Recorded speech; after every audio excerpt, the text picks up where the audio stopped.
little behind, but if you would please rise for the pledge. Pledge allegiance to the flag of the United States of America and to the republic for which it stands, one nation, under God, indivisible, with liberty and justice for all. Good evening, everyone. All in all, our action-packed days gone off pretty well. The employee volunteer appreciation luncheon was pretty well attended. I'd say probably between 30 Yeah, probably right around there. higher. Maybe more. Yep. Attended, so thank you for coming out, and we'll be looking to hold another luncheon at some point in the near future. I'd like to take this opportunity to, put a special thanks to the New Ipswich Congregational Church and John Vieser for allowing us to use their tables and chairs, and then also providing the hamburgers for today's event. We had a meeting with Affinity regarding some LED lighting upgrades that went well. We're currently going to be reviewing their proposal, and no decisions were made on that. And we were able to interview 2 interim building inspector candidates this afternoon before the meeting as well. Those interviews went well, no decisions were made, but we will be looking to make a decision over the next week or 2. We have a third candidate that will be coming in at 6:30 to interview for that position. Also on tonight's agenda, we're going to have Carrie Traffy from our welfare department to come in and discuss homelessness in the state and the county and our community, and the hardships that are faced and some decisions that we may be looking at and needing to make, and an update on the police renovations up the hill. So with that, I know Carrie's here. She's waiting for her presenter Linda to come in. She's on her way. We'll be here shortly. So I don't know if you wanted to start out with some old new business. Sure. Get us going, Deb. Sure. Alright. We have had a couple of complaints about speeding, not just on Turnpike Road now. Davis Village Road is one of them, and Appleton is the other. I spoke to Chief Abel, and he said that they have done a couple of a few studies, I guess. They parked on Davis Village and given out a few citations, and people are going fairly fast. He does think, so we have the speed limit on there, and on Appleton is 25 miles an hour, which is not enforceable by state rules. So 30 is the minimum speed limit in order to enforce it. So he is suggesting that we put a 30 mile an hour speed limit signs on Appleton and on Davis Village. And whatever sign we put up, when you come up Ashby and take a right to go down to Dark Lane, there's no speed limit sign, so there's no one knows what if you came up Ashby and you're not from town, you don't know what the speed limit is going down to Turnpike. Okay. So we definitely need a sign there, but he did recommend putting a 30 so at least they can enforce it. And would the same thing apply to Going Road? Cause that's 25 as well. is it? Otherwise? Sounds like all of our 25 should be 30. Right. So will you speak to Peter about these? Yep.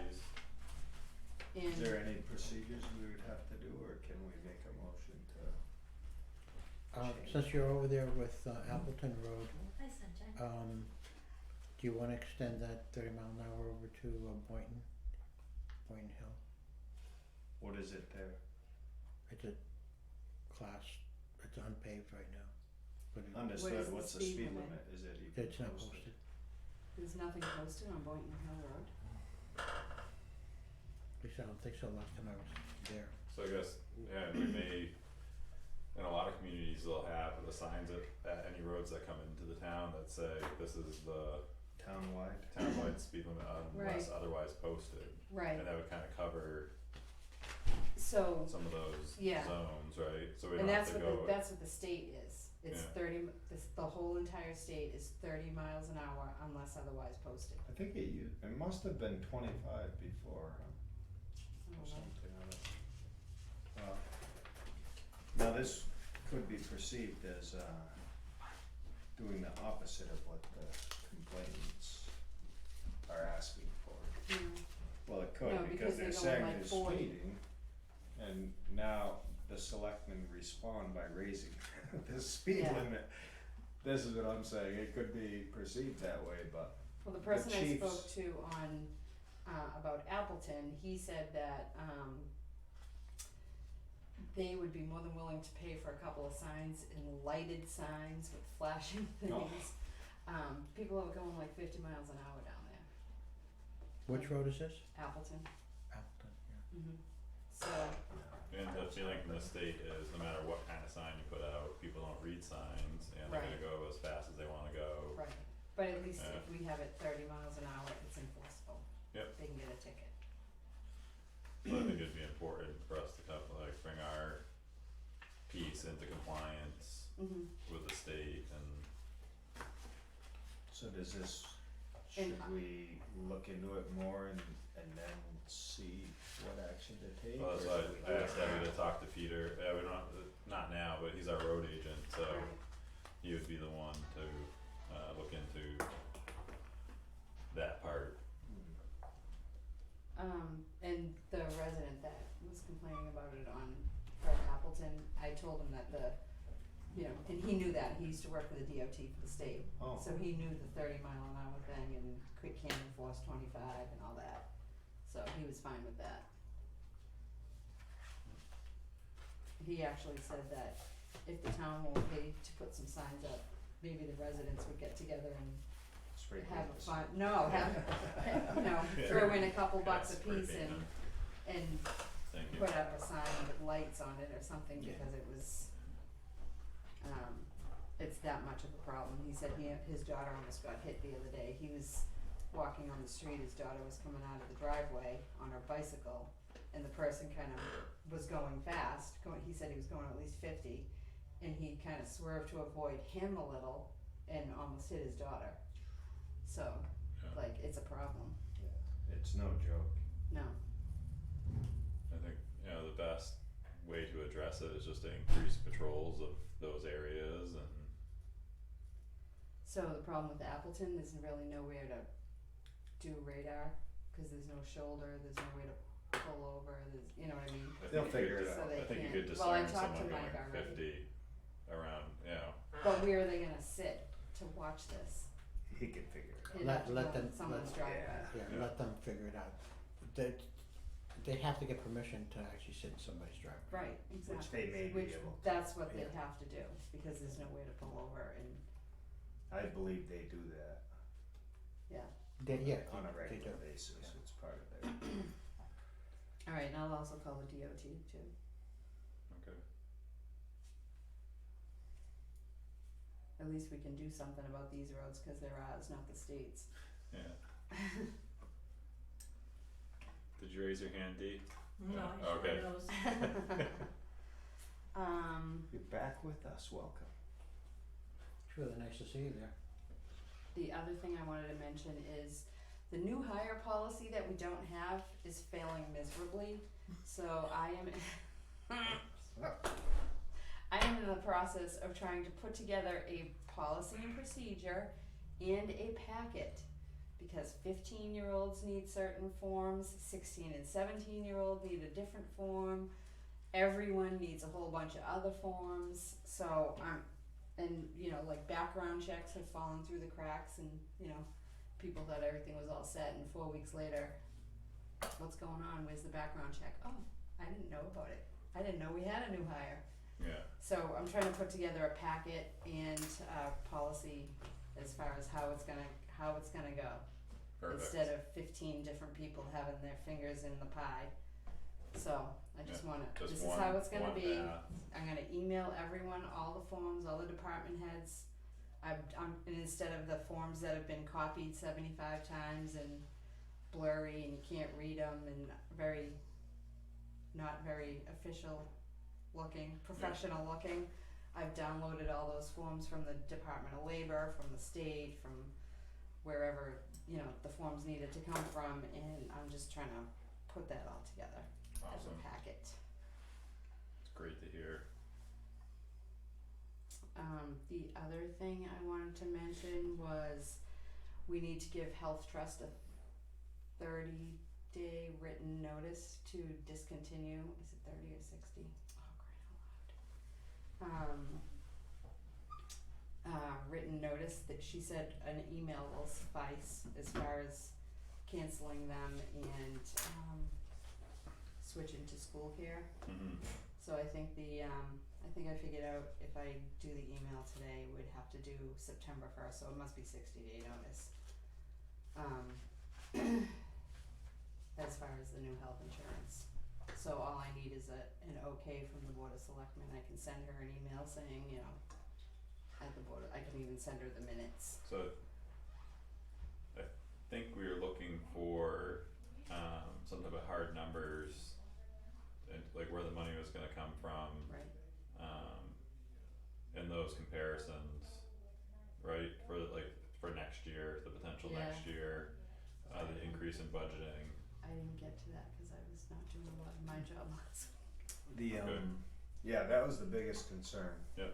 Okay. How much of an increase is it gonna be next year, and can we justify? Because we just switched. We thought the employees were happy with what we gave last year. Mm-hmm. There's a slight increase, if I recall. Yeah, Over the well, year yeah, previous. each year there tends to be, Yeah, but now this one is more of a substantial increase, and I think it requires due diligence. Yep. To look into. So we did have the money to cover it for this year, Mhm. in between the DPW and the PD budgets to cover the increase in from September to December. yeah. But yeah, I did not do that. Well, cause us covering it this year within our budget means that we had that many dollars to return back to the taxpayers of New Ipswich. Right. You know what I mean? So it's like we're kind of like in that zone of bumping up the budget artificially and then forcing it up next year. So then I just wanna make sure it's not something that's going to compound next year. So say even though between the police and the DPW budgets, we were able to consume it, like they're still gonna see an increase of how many dollars next year. Yes. So we can know what we're gonna be up against to justify Right. to the community. Okay. So, and there's gonna be more people that Right. are on the health insurance next year Mm-hmm. than this year. So there's gonna be more, There's more people, yeah. more you know, Mhm. people that we've hired. So then we're taking something that, like, it looks like it's okay for this year, but then all of a sudden next year, what's the impact next year? Okay. Without switching companies, it sounds like. Well, even It's going without to switching balloon. companies, it's still gonna be more Yeah, Mhm. we're gonna have to. because But I it's don't more think it's going to employees. be as much as switching companies. Correct, from what I understood. Yeah. If I recall. Cause your it was- numbers were the same thing as my numbers came out to be. Yeah. And that's not counting new hires. So that's just for us to understand, like, Okay. what we're doing to next year's budget by, you know, authorizing that change, Okay. so we can all feel comfortable with it. Maybe we need a work session at some point to go through all of that in detail. Or I can just do a Something. spreadsheet and email it to you. The thing that really would be helpful and a piece that I feel like I'm missing is, in my mind, it's a substantial amount of money, and I would like to see why it's worth it for us to spend this extra money. I've heard that the employees are really excited about it, but that's all I've heard. Mhm. I haven't seen that, yes, now we're gonna be able to X, Y, Z. So that's a part that I would. So I can send you the PowerPoint that he gave, or I can have him call you, or you can call him, the rep. Oh, I was hoping that it would just be, these are the benefits that were, Yeah, the differences between that's the all I two. was hoping, The Oh, benefit sheets. Okay, Yeah, The I mean, department benefit sheets. yeah. because then it becomes easier to sell when you know the advantages, Which I do, but and then, we have people, so I won't get into them right now. yeah. So, is that all on the health trust? Huh? Are you good with that now? Yep. Okay. Good evening. Hello. How you doing, Carrie? Good. And This is Linda? Linda. Harris. hi, Linda. Hi, I'm Sean. Hi, I'm sorry I'm late. I came from another meeting, Yeah. which I apologize for leaving and left it with them, so. Great. I had, Well, thank you for coming I had over. other business to go, Yeah. so it worked out perfect. Yep. I'm Yeah, glad yeah, you we're did. able to fill the Glad time. you did. Yeah. There's always something to talk about, right? Oh, yeah. They were talking about speed limits and they were talking about, they're I just. figured you guys would have plenty to talk about. Did you say your last name, Harris? Harris, yeah. Yeah. I'm the executive director of Shelter from the Storm in Jaffrey. Okay. And Carrie and I have been talking about possibly getting an apartment here in Ipswich for shelter. We Okay. have 6th apartment, we have 5 right now in the Jaffrey and Ringe area. And basically, well, I've got a brochure telling you all about it. I don't know if you've ever heard of Shelter from the Storm. It's transitional housing for the homeless in our area. We accommodate all the different towns, depending upon whether the town welfare department will recommend somebody to our program and support us and support the program, Okay. basically. We've done all the towns around here, including New Ipswich.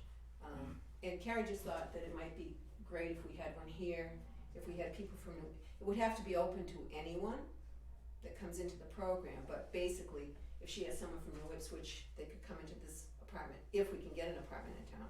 Mhm. They're few and far between right at the moment that, But we're starting the process because we've seen such a, well, as you know, just homelessness is on the last 2 years, we've seen so much of it. And we're trying to get creative in our own towns to figure out different ways that we can house people who are homeless. Whether it be an emergency shelter and transitional shelter, we've seen benefits from both. And obviously small towns, we really haven't had to worry about it too much, but because everybody is now worrying about it, it's a problem in every area, we're just flooding the shelters are being flooded. So they're asking kind of around if towns can kind of accommodate, basically be creative and accommodate people from your own town, because Keene Keene is overwhelmed. is overwhelmed. They have people in parkways and tents, and the shelters are full, and we have somebody from there right now, and so not that we have to move them or anything, it's just the fact that we're kind of looking at different ways to be creative going forward to kind of take care of our own in a way, not just rely on them. So that's what kind of brought the idea up. And basically, Carrie's already been supporting people in our program from New Ipswich in Jaffrey. So it's really no more cost to the town than it ever has been. Right. I mean, it comes out of the welfare, from the welfare. So if you want to explain But, too yeah, about what portion of the town Oh, yeah, pays okay. versus the shelter kicks in and then pays the Right. monthly Um, apartment. Let me preface by what's in this little folder. There's a brochure about our program and something else that we do to raise money. It's called the Affinity Program. Of course, there's an ad for my upcoming fundraiser, which is a taste of Monadnock. And then there's also a little brochure. We send out a sheltergram. We used to do it like 3 times a month. Now it's been so busy that it's coming out like once or twice a year. So, but there's a mini one in there so you can see. It tells you all about the guests that we've had in our program and what we've done. Basically, Thank you. our people can come. People are. We do police reports. We interview before they come into our program Thank you. to make sure, they're not have felony. Some have felonies, but pedophiles and drug people, we qualify them before they come into the program. They can stay with us for up to 8 months. We pay for the town. If it's a single, the town gives us $500 a month. If it's a family, it's $700 a month, and we make up the difference in the rents. We have a caseworker that visits with them, visits with the guests at least once a week. We have a peer support person that visits with them once a week. We get them into the first thing they have to do is fill out subsidized housing applications so they can get an apartment of their own once they leave our program. they have to save 30% of their income with us. It goes into an account for them so that when they leave the program 8 months, they have first and last and a little extra. Mhm. If they don't have a good job, we help them to try and find a better job so they can support themselves when they get out. Okay. The chief of police is on our board, we have a couple of lawyers on our board so that we have people that can help them too. Okay. There's been a lot of praise reports throughout the program also. It really just helps people get on their feet, who have no way of direction. Some come in and, you know, don't have a high school diploma. We have a GED program that they can do.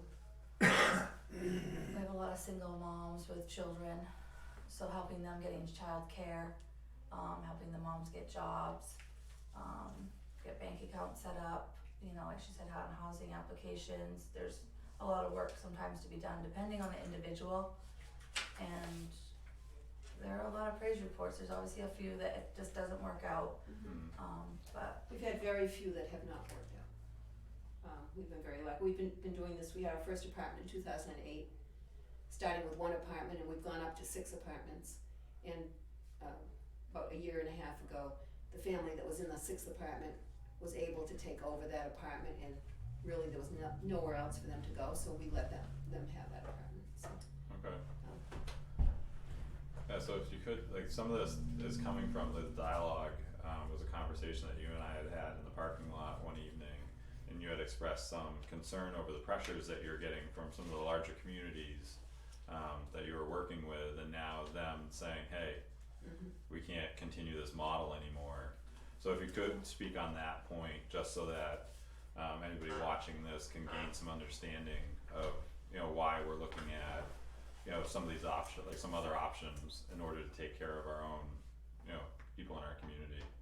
And we're not looking to necessarily become I don't know what the term would be, but like a harbor community, like, not to make it far reaching, but just something that aids in your department, right?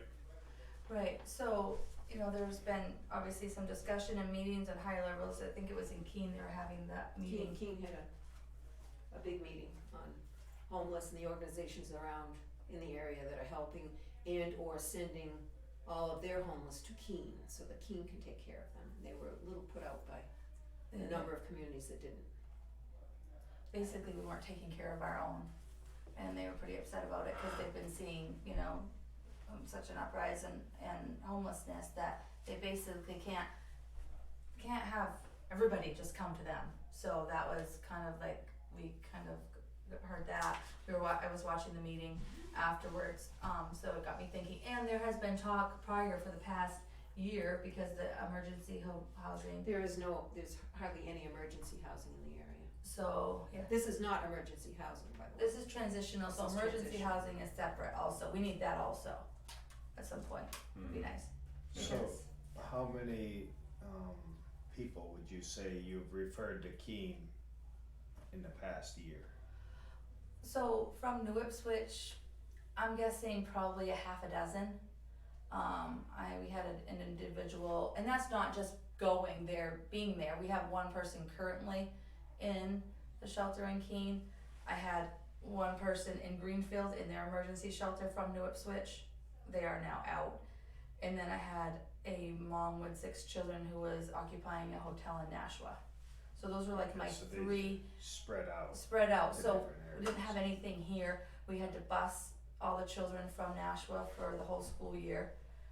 We've now found them permanent housing in Greenville, so they're okay. They can remain in the district. But so I had one in Keene, I guess one in Greenfield, and one in Nashua. So there was 2 buses going back and forth, one from Greenfield and one from Nashua, to bring kids to our district. So I had nowhere to put people here, nowhere to go. So there was one bed open in Keene for this gentleman. You know, they were redoing the children, the women and children shelter in Keene, so that was kind of off limits for a little bit, but that's up and running now. So not everybody that we refer there, you know, I'm not saying that New Ipswich is just flooding Keene. I'm not saying that at all. It's just the matter of fact is that all these small towns have nowhere to go, so we all are going there, and they have their own to Yeah. take care of. So they're like, you guys, help, can you do something? So are you saying like you need like somebody who has a house and has a, you know, like an in-law or something to kinda, I don't wanna say donate it, but, cause they'd get paid if someone was there? Or are you looking to like we need to have like a building that we, like Friendship Manor, Yeah. you know what I mean, that I talked to Deb, the Friendship Manor, that's vacant, that'd be I nice. wish we could, I know, I wish we could have bought that, it would have been perfect. Yeah, but, so for the transitional shelter you're talking, Deb, it would be like an apartment, not just an emergency shelter is something separate, that would be like, the one in Greenfield is like attached to the church, and that's like just like a studio apartment, and it's just an emergency shelter, like, it's not meant for a long-term Right. transitional shelter or anything, it's just A few days, a couple just of weeks, till just they can until we find have time to something. put them somewhere else, until something else opens up, so that would be separate, but this is actually like an apartment. This is a full furnished apartment. We furnish it completely. Have a caseworker that goes once a week. And we don't, I shouldn't say that, we want you to approve of this, but we really don't need your approval. We can rent an apartment. And we're Right. planning to do that probably anyway for a shelter from the storm. But it would be more convenient to have one here for the New Ipswich people that apply Right. to the program. And just to expand a little. You know what, bit, and we're just guys. trying to maybe expand to some other communities. We have 5 apartments right now in the Jaffrey area, because people can walk to a grocery store, they can walk to their job, they can maybe take a Rite bike Aid. to their job. Yeah. Depending upon where we could find one in New Ipswich, Mhm. it would certainly depend upon whether they could walk to a convenience store where they could get some groceries as well, Mhm. because a lot of people go into the program with no cars, with no Right. vehicles. Mhm. And you can tell you find them cars if. And we also, if they don't have a license, we help them get a license, and we also try and help them get a car, a vehicle. And that's good that you made that point, that you don't need approval, cause I was going to make that point as well, like where, you know, Carrie stands, it's nice that we're having this dialogue and giving us some fair warning, Exactly, because you essentially, wanna know because, about what's going on in your yeah, community, for but sure. then at the end of the day, she has the authority from the state in order to do whatever she has to do, and Mhm. we have to deal with the expense. So, you know, I appreciate having the dialogue, you know, I know it's not early on, like like for you guys, but like this trend of the cities pushing back out, we're still at the beginning of it, and I appreciate that, you know, coming in to express the needs. And So how do you also- go about finding somewhere? So I have actually made one call, I just haven't we're just like you said in the first steps of it, so approval from her board, approval from here would be you know, before we kind of move forward. And we I- did get approval from my board this week, Oh, okay, on Monday, good. or yesterday. Oh, good, to expand. So I mentioned to, I made a call to San Ken to see if they would be interested, and I spoke with Michael Bangs there, Mhm. and he said he would definitely be interested, and I did invite him to the meeting, but he must have had something else going on. So he thought that it sounded good, and he said when he had something open, we'd be able to talk some more, but right now, they don't have anything open. But that's another good point, because the landlord has to agree that it's, lots of landlords won't if we rent it, they won't let you sublet it, but we are the shelter from the storm is the renter. There, The guests have no privileges, no landlord privileges. Right. they sign no lease. They say no lease, we can ask them to leave today Right. if they do something that is illegal or something that's against the we have a very, I should have printed those out for you, but we have guidelines that they have to follow. Mhm. And there's no alcohol, no smoking, no drugs. Children need to be in bed at a certain time, because we don't wanna disturb the neighbors. Yeah. We're, It's very we have a very structured good, and- we have a, yeah. it's Okay, pretty Lots of controlled, that. pretty controlled. if I could just, 1 second, Yeah. Dee had her hand up a minute ago. Yeah, I really appreciate the dialogue. I think one of the things as a healthcare provider that I see is services retrenched over the past 2 years. So I used to be able to go to a physician here in town, one in Amherst, and now everything is retrenching. So I guess I would like to understand kind of, it sounds like there's a social worker or case manager that comes in once a week. Maybe that there's like a computer involved if you're gonna do education for driving or applications or, but I don't understand how all the services work to help folks kind of get to that next level and get the care that they need. Like, it makes perfect sense that Jaffrey doesn't have as much of a physician status, but you're right, everything's walkable, right? Whereas Yeah. here, we're in a whole different scenario, and the model isn't just plug and play. So I would really want, and I would recommend to the select board, that this come with a package of how do people get the services that they need identified out. In other words, if people can't, I don't wanna necessarily foster going to a grocery store where a bottle of milk is 50% higher than it would be at a regular grocery store. So, you know, I'd rather that we as a community try to figure out how to get people their groceries where they're not paying through their nose with their limited funds, you know what I'm saying? So I guess I'd like to see more than, if it's a systemic problem, I think we have to look at it systemically as well, of is the policy of taking care of our own that simple? Or is there a reconciliation that we want to talk about with the legislators to say, unless you're gonna start bringing some mental health services away from the large metropolitan areas and things like that, what do people need? I'd like to see that fleshed out a little bit more. That is small, medium, large size plan. We're a small town. I like working with the people that are here in town. I think that would work. But I think we're gonna have to put together a bit of a better package to make it work, other than just here's a town and one person coming once a week to come work with that person. Which, that's a great vision, Dee, and that's something certainly that you could maybe, work with the Shelter from the Storm If we could get board people from the town to volunteer, to whatever. engage and like come up with those answers would be excellent. Cause as you heard, there's not much, like even if we don't support it, it could happen anyways. Right, and I don't have any problem with that. I just think that if we're saying we're I don't want us to pat ourselves on the back because we find people in an apartment in an isolated area. Yeah. That's all. And I don't, Okay, but you folks would not be finding people to go into my apartment. She's No, but I'm saying, I'm First sorry. of all. I was putting myself in your shoes with that week, Okay, sorry. good. It was overly ambitious of a week, I but. thought it might have been. No, I totally understand, where you're coming from, and I get it. We have moved some services out of town, just when we thought we were doing okay with moving things in, we also have gone backwards with moving some things out, it feels.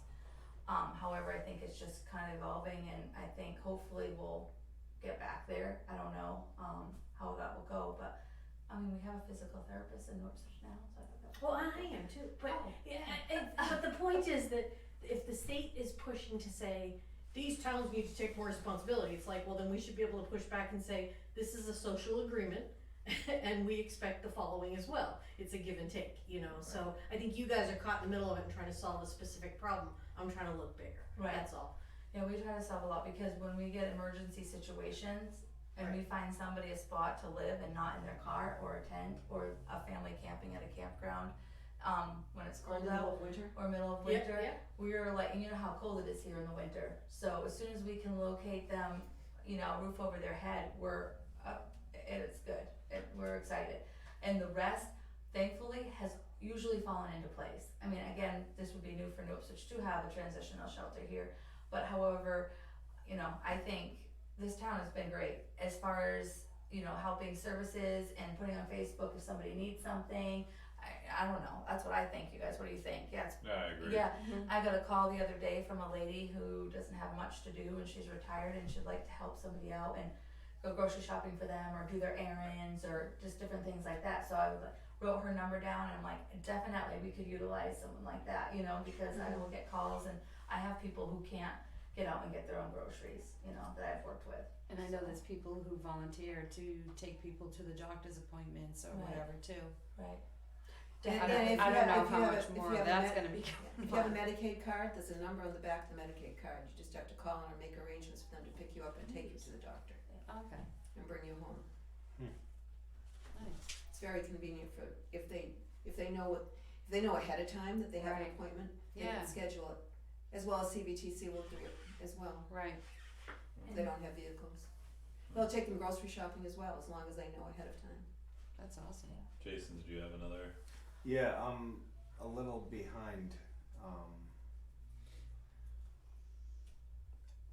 I wasn't privy to the conversations that have gone on before, and I'm curious, is this the point of this meeting to introduce us to this organization? Is there something that the town would work hand in hand from this office? They wouldn't have to, no.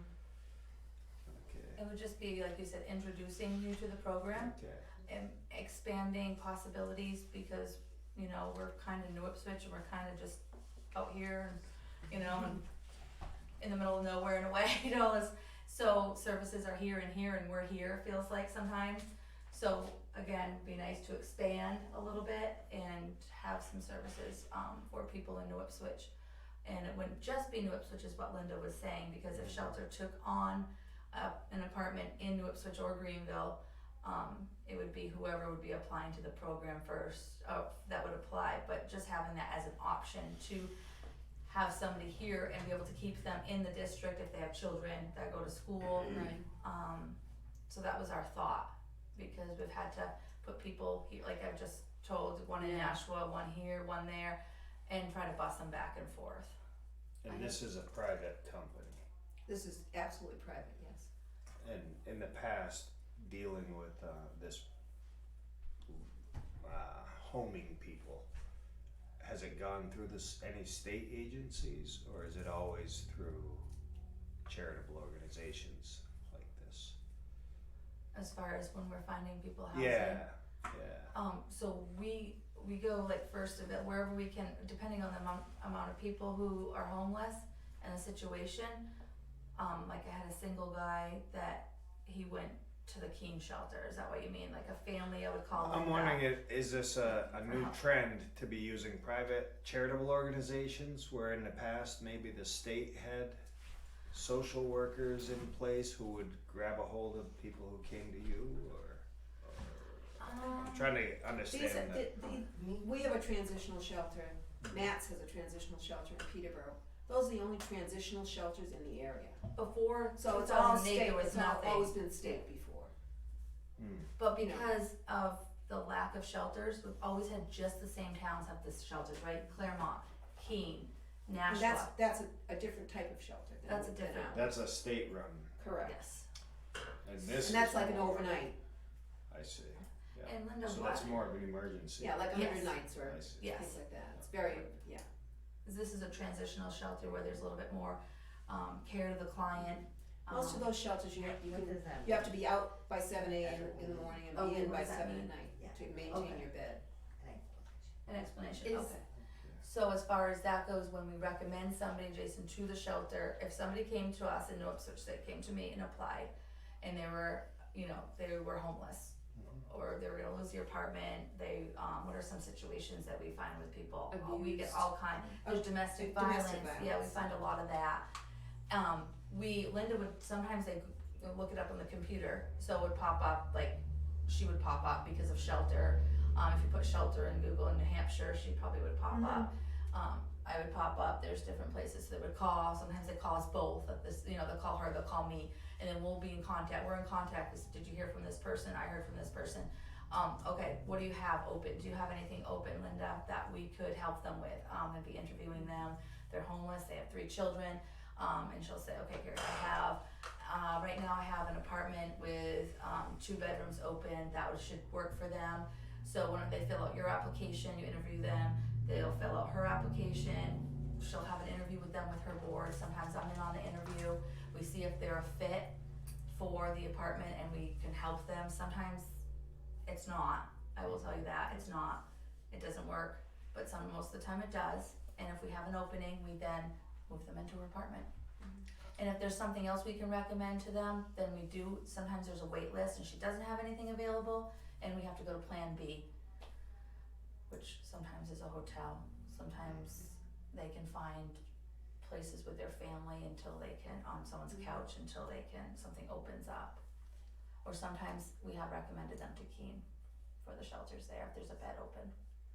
So I have a question. So the town owns some land here and there in the town. Is there any kind of grant or funds or something, I'm thinking long term obviously, that like you could get to like build an apartment, you know, maybe 3 or 4 apartments in one building or something? We originally when we first started back in 2005, we had talked about getting our own land and building a building. We decided we would do that. And then a year later, we decided that it was a terrible idea to have everyone in the same, it would be because Jaffrey, we wanted everybody to be able to walk to everything. It would be right smack in the dab in the middle of the town. Right. It would be known as the homeless shelter. Oh. And they decided that it would be much better to have an apartment here, there, Right. there. So nobody, Right. you know, that's why Yeah, we didn't do that. I getcha. And That nobody makes really sense. knows about these apartments per se, Right. like nobody says, oh, there's the homeless shelter on there, you Right. know. Exactly. And that's the Right. reason we didn't. You know, That makes sense. depending upon what happens with the economy and rents and Right. everything, maybe that'll be the better route to go. Yeah. Buy an apartment building and have one. But right now, no one on my board wants to do that. Right. Or like But it has been you suggested. it could be an apartment building and then no one needs to know that, you know, because you could rent out say 3 units and have 3 units that are transitional. But then we'd be landlords and we'd have to take care of the building True. and Yeah. maintenance and Alright, refrigerators bad and idea. stoves. I tried. I was just trying to think. This Tristan, is does one that make big sense? scale. Yeah, and this Okay. is one prong of the attack, if you wanna call it that, right? There's many things that have to happen. This is one that Mhm. is there, and I wanna talk to you afterwards. Okay, cause there are, you know, so we do refer people, there's lots of state programs that we're still utilizing too, isn't it? It's not That's just. what I meant. Oh, This okay. is one of Oh, them. and we It's do just too. not coming down to, you know, just this, there's, you know, when they go into the apartment, then there's the care that we were talking about for the client. There's the EBT card that we make sure they're on with the state for food, right? That's not, that we're not paying that extra, these are the services through the state, we're referring They them have, to they have to the, apply to all the services that they can get through the state. So they get food stamps, they get childcare, they can go through the New Hampshire Employment Program and learn how to do something and get a job. And if they go through the state and they do what they're supposed to do, they will get a subsidy to help them with food until they get the job. But these are all programs that our caseworker and our peer support help them with to get once they come into the program. As well as filling out all the housing applications that are available for subsidized housing. And you guys know all the resources that they need to get all the assistance and we do, all that. and then they have a monthly meeting at shelter. And they go over everything, there's an update from the caseworker and there's notes and they go through everything that the client is working on and how much they're saving for, you know, their first month for the apartment. Or if they're not saving. If they're not saving, things are not going We know well. that weekly though. yeah. Yeah, and then she has it all Right. typed up and then we go to a meeting. And we have a program management committee of about 8 to 10 people that are retired social workers or social workers, nurses, every factor that we need Yeah. to help the guests. People that know about housing applications Right. and what to do and how to fill them out. And you need volunteers to assist in We all have, that yeah, stuff. we have a great group of volunteers. These are all volunteers. Right. that do this. Oh, awesome. And what was the vision, Linda, back in '08 for shelter for the storm? The vision Yeah, was to as have no far as- homeless in Jaffrey, New Hampshire. So That's as the far original as- vision. Yeah, but, so as far as like starting up the shelter, I just never asked you that, like, That was, basically that's what it's like, times were tough yeah, back exactly. in '08. Exactly, you know, the mission is to just provide transitional housing and support programs for the people that need it. And mostly families, it's mostly moms with kids. Every once in a while, it's a husband with kids. Right now, we have 2 gentlemen in one apartment and a single gentleman in another apartment. That are, all 3 of them are doing very well. One has a job at Market Basket and he rides I got him a bicycle so he could ride back and forth to work. In these fact, are- I almost ran him over tonight, one of the Yeah. Here, Linda. And I swore at him, I said, what's that kid doing? I said, I know who that person is. Oh, my clients, Linda. I know, so anyway, but this is it's very unusual to have three single men in the program. Dee, you had your hand raised? Yeah, just so you guys know, we've started to have this discussion on the planning board, not specific to this topic and finding housing, but as part of the housing discussion is going on, how could we begin to consider changing some of the incentives through the planning board? What would those look like and that type of thing? So just so you know we've started down that path. One of the things I'm curious about is, do you do donations, or in-kind donations, where if you had a landlord who said, I'd love to donate an apartment every month? That would be wonderful. Okay, I'm just trying to figure out I'm trying to figure out the scope of the program, that type of thing. Yeah, it will never happen, but it would be wonderful if it did. Okay. You never know, right? There's some Never kind of people know, out there. never know. We can get them a tax write-up because we're a Well, 501c3. as we talk about incentivizing things, like we may wanna give you guys a call as we get further down the road to say, what would that look like? What would, what kind of incentives could we do? And maybe even ask you to, if you've got land use, legal beagles that could help us figure out how to write those incentives, what would they look like and that type of thing. So I'm just curious, We do not do any federal programs. I write all the grants. Oh, should I ask a question then? Oh, you We don't do any federal programs. So no federal. And just to give a little context to the planning board's involvement, this kind of came up before our discussion in the parking lot. It may have even been the same night, it was coming out close, of that it was meeting. like the same week, yeah. But one of the gentlemen working on the master plan review noted there's a highlight of a lack of elderly housing in our community, and affordable housing for people that would be transitioning out of their homes into like some type of assisted living scenario or something like that. And that 20 years ago in that last master plan, our community members said they wanted to address that. And it had been something that kind of seemed like it got pushed to the back burner. Is that accurate, Dee? Yeah, Yeah. and we want to work it. We were also having a discussion about the values of the community, and one of the things that came up was the convent that was used for transitional housing for people coming from Afghanistan, and that there was this thing where folks had come in. It was more like a rooming house, if you would, as opposed to an apartment per se, but again, it was transitional, and so it was just we had a great expanded dialogue on what are some of the old and new options, and how do they work, and what might transpire. So then the next day, Friendship Manor goes up for sale. So it was like it was this whole transcendence of discussion about housing needs and things like that. So Yeah. we're still in our conceptual formative stage, but. So do you guys understand like the involvement of the town on the expense part of it? Like, did you hear Linda at the very beginning when she said what the portion of the town would be responsible for if we did find an apartment and we did go through with this? It's the same as if I would have somebody from New Ipswich in a transitional shelter in Jaffrey. It would be, we pay a portion of the monthly rent, okay, and then they would kick in a portion of it. So it's not all, the portion is not all the town's responsibility. Yeah. Being in the program. Yeah, So you get that. Was there numbers to it's a that? set fee. Yeah, it's, Right now, it's $500 for a single and $700 for a family.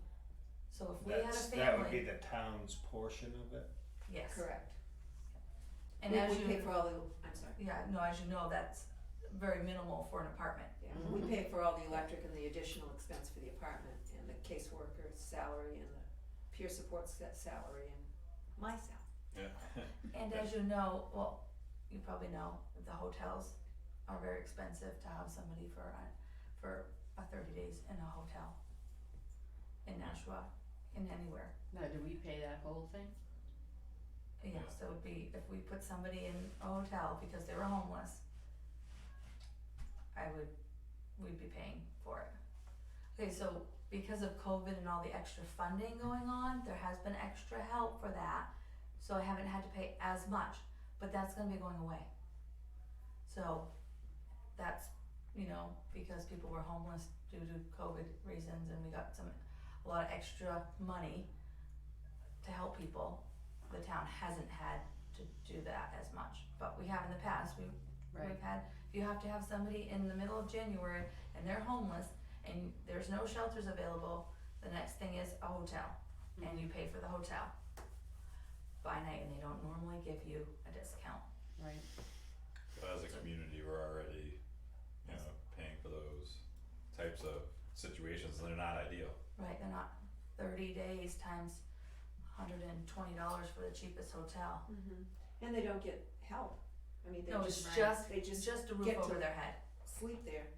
Yeah. And they might not even have food, And most of some them places, don't have and you'll have to give kitchens. them money for food too, The family that we had there for 6 months just had a little refrigerator and I think a microwave. It was not ideal. Well, it's not, So does it behoove, I can't find another word other than behoove, does it behoove us to figure out how many spaces we would need on a regular basis, just from a cost saving perspective? You know, if we're paying, we could as a town be paying for you to do it on your own, you mean? No, I'm saying would doing this type of a program and finding, let's say, 3 apartments somewhere in town. I'm not exactly sure how we, that's the big we right now, arbitrarily, how we would do it, but it would seem that it would cost less in the long run to have three spaces in town than being caught up where we would have to pay for a hotel even for a month. Well, that's what's nice about having, you know, this like shelter so close to Right. us and looking to potentially, you know, expand, you know, an apartment in our community, I think is a benefit. And, you know, I think it's great that you're looking this way. I mean, there's no reason why you couldn't start your own transitional shelter. Yeah, but And you already get did your all own the work. 501c3. Yeah, Yeah, I think Yeah. from a risk perspective, we'd rather support you. Yeah. Yeah. That's why we So- invited you here. I was like, our own? No So, thanks. so that's We need so that'd be a lot of when work. Dee said we, it was the just like supporting, like supporting and not fighting. Oh, Yeah. okay. Yeah. Right, that's it. Yeah. Yeah, he knows how I use the we, Yeah. as opposed to you, or, you know. And by we, I mean you. Exactly.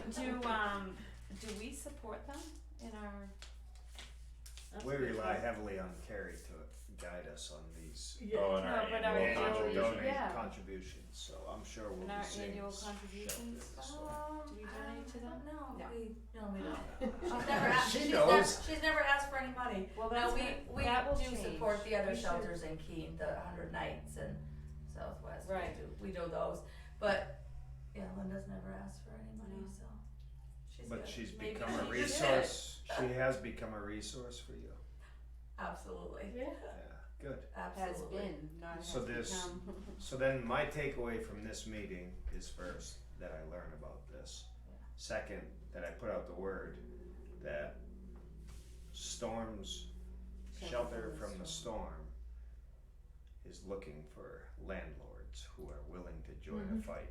That would be great. That'd be great. Yeah, I good. also And they have to feel- understand that we would be renting it. And Yeah. we might have someone only in there for 3 months. Yeah. And then we would put some, Right, and we always but give the landlord just to the put the names of word the out. people that are in there, because anyone that's in a landlord's apartment, if something goes wrong with the building itself, they need to call the landlord, not us, to fix it, because the landlord is still responsible for fixing the water, anything that goes wrong with the plumbing or refrigerator or whatever's in their in the Yeah, landlord's but apartment. from my perspective, just knowing shelter from the storm is there, and I would let you explain to them. I wouldn't try to. Oh, no, definitely, do that they for you. would be, Yeah, there's a contract There's that a we contract. sign. yeah, yeah. And so, Yeah. guys, I'm gonna do a little town comparison here. New Ipswich has always been, we're good. We've been fairly quiet, kind of taking care of our own, you know, for the most part. We're not a super needy town. We've always been that way, it seems, since I've been doing this job. But we still have needs. And the last 2 years have proven that we have a few more needs. Now, we don't have as many as some other towns, but they're still there and they still pop up, right? So that's kind of why we are here also. Like, I was gonna just do a little comparison. Jaffrey, I work in Jaffrey also. So there's kind of a big need there, guys, okay? So we're not The that, population is no, about the same. about the same as We're about the Ipswich. same. We're 55, 57, and so are they. So there was a little bit more of a need there. So I work closely with Linda there also. But it just got me thinking, because I have referred people from New Ipswich to her in Greenville. So that's what got us thinking, what about something over this way? We could, and we definitely have, the last 2 years, we have seen more homeless people than I have seen since I've started this job here in this area. So there's definitely a need. I'm just saying, it's such a great need, if that makes sense. And we work well in our town together. We work together, and the needs are met for the most part, but there still are needs. that We talk almost every day Yeah, about something. because Jaffrey can be needy. So that's what we do. Sorry, Jaffrey. Well, that can be. So we have But Greenville and New Ipswich have been on the list as well lately. They so. have been. We have popped up a few for sure. Yeah. So that's why we want to take care of things if we can going forward, or have an idea, have a plan, have something. Well, it's great that you're working on this, Yeah. you know, and formulating a plan and, you know, thinking, you know, bigger and, you know, realizing that we need it locally as well, instead of, you know, shipping, you know, people out, you know, displacing them essentially into other communities, you know, like in a time of need already. And it gets to be very expensive when there's no place to send these families, when you have to put them up in a motel room.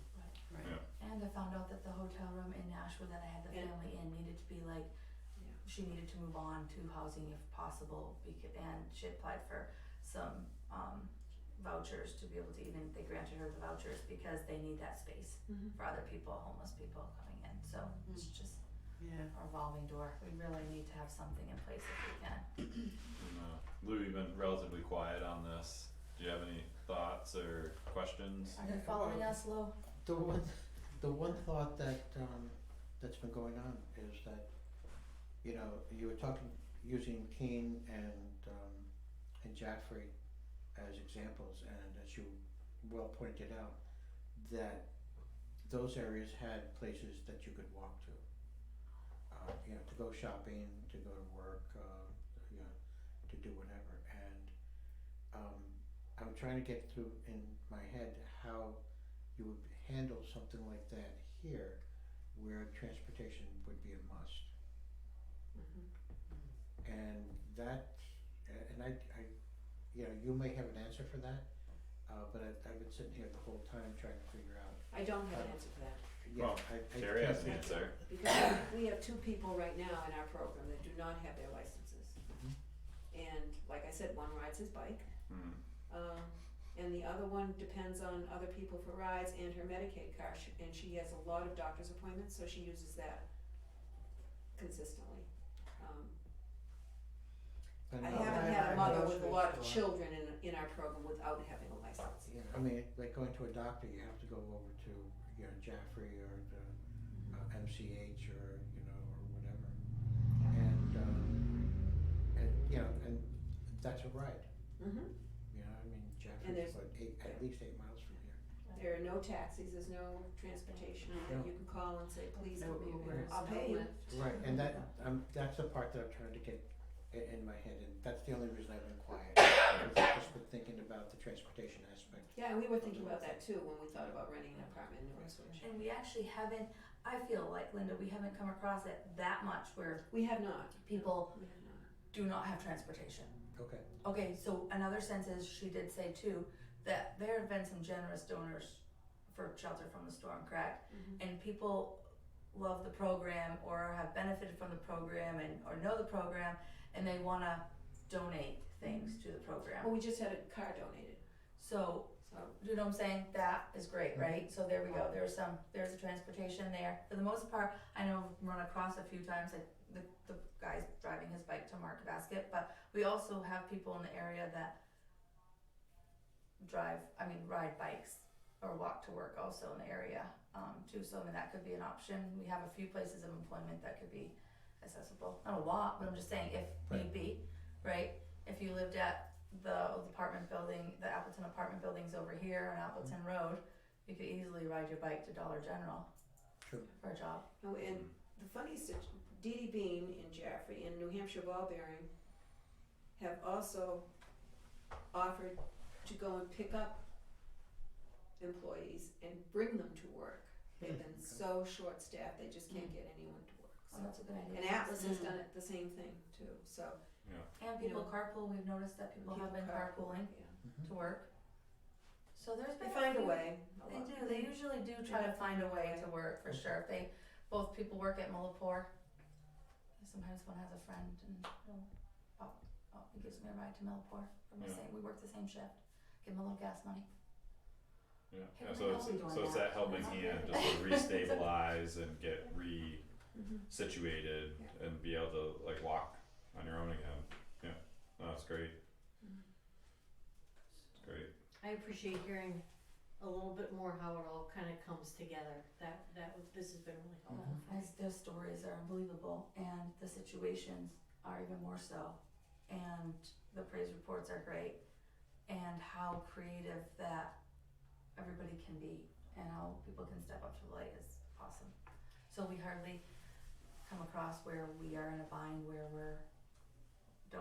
somebody can't get to, you know what I'm saying? I mean, Linda's probably even offered to pick people up before and drop them off to work.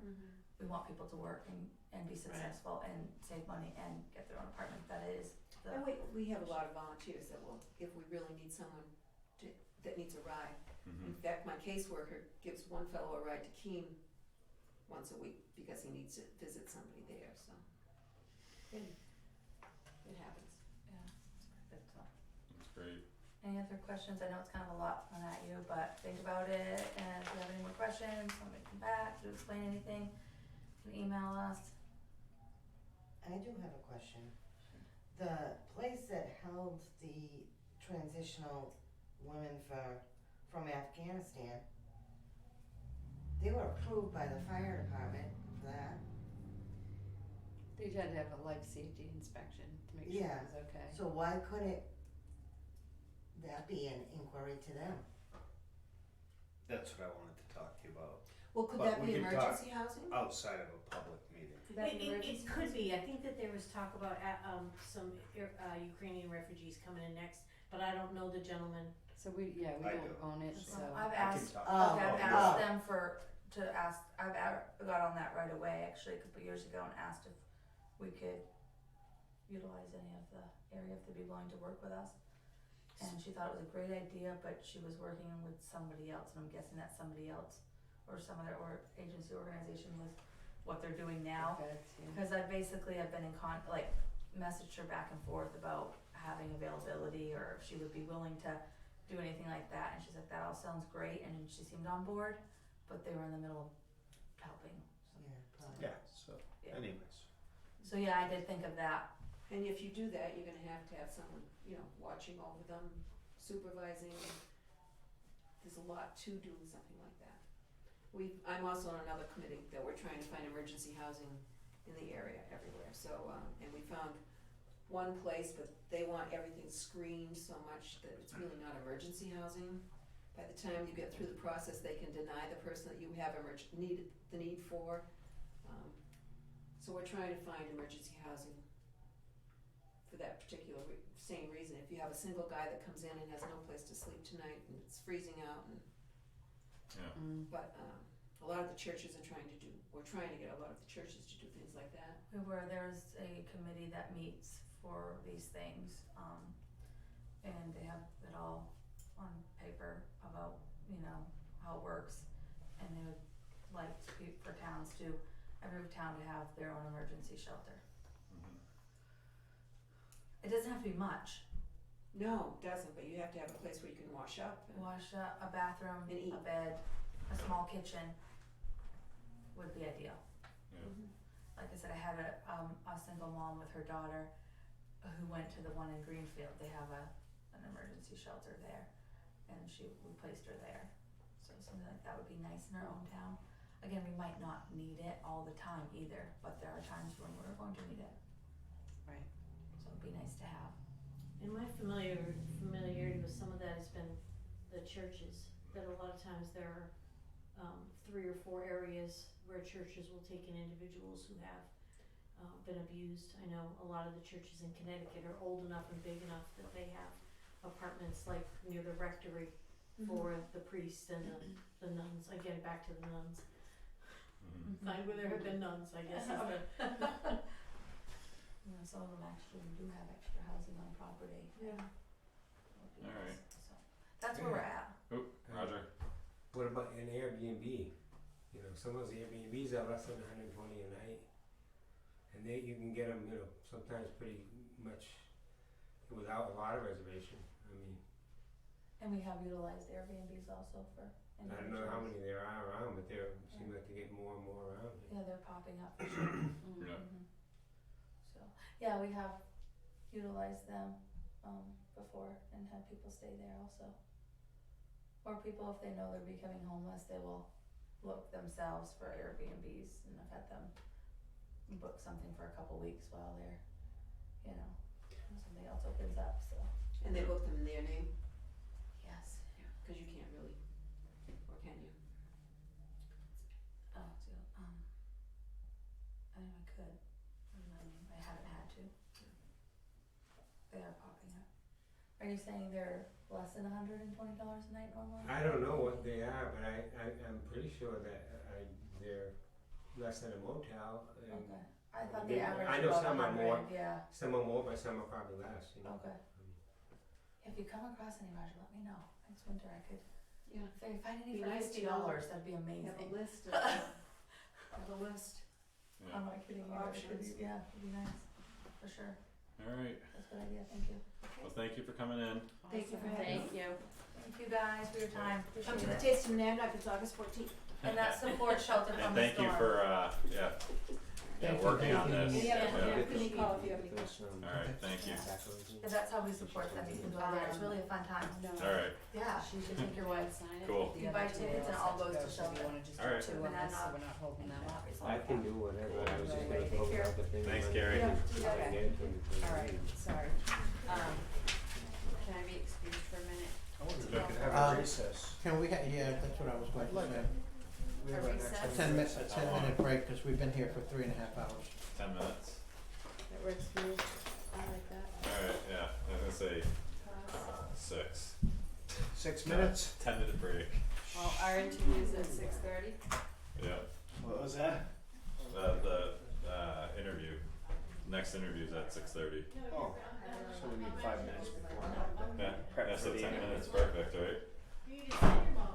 You can send your mom. You're like, keep on trucking. Hammer it out, baby. We got a lot of stuff happening. There is. It's That's crazy good. agenda. Yeah, yeah, yeah. That'll be Oh, good though. Expedite some things. What do you think? Yeah.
we are now. Oh, Like- we are. We're back. We're back. Alright. Alright, so Jason, looks like you've been continuing to do a lot of work on this proposed renovation project for the police department. Can you lead us through where we're at? Alright, you have this sketch that I have, it was done by Matthew Wardwell, and then I penciled in some changes that came up at the last minute. This is not any reflection on Matthew's work. And Okay. he's going to be working on finalizing it so that it's good, but it's sufficient it was sufficient. We had reached a point between the chief and Matthew and myself. We went at it with the goal of leaving as much as possible intact, and I think they've done a great job doing that. Okay. So then we finally got a layout. The chief has gone and had former officers come in and look and see what they think, and they agreed it looks like a really workable layout for them. The whole purpose of this project is on the right hand side of this 11 by 17 sketch, to get holding cells. That's what it would achieve, is addressing one of the life safety issues that was there, of having only one exit if we were to go through this. That's one of the positives. The other positive is obvious, having a cell system away from possibly school kids sitting in a waiting room. Yeah. With a complete separate entrance. So yeah, it's been a work in progress. This is our final thing. This first page shows the amount of work being done. Any walls here that are just left black and white are existing and will stay. This one here, we thought of pulling out this closet, and upon looking closer, that's not going to be demoed. So there's a wall there that would stay. The amount of demolition involved would be to remove a door in this hallway and remove an existing bathroom, which you can see a little bit on the little page with the floor plan. Excuse me, do you have another copy? Here, I'll give you mine. I'll give her mine. You sure? I'll sit down. This is all, and that's all that it is where you see a half bath on this little plan will be relocated back to what's written down as evidence room. It's no longer evidence room. So we're working off of old plans here. This was all we had of the existing building. Yeah. So this bathroom would need to go away because we would be extending a hallway so that there would be two exits out of the police station. That you're talking about that half bathroom? Yeah, both of them. No, No? let me see.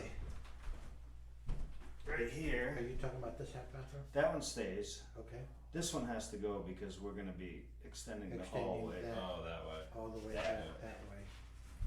Okay.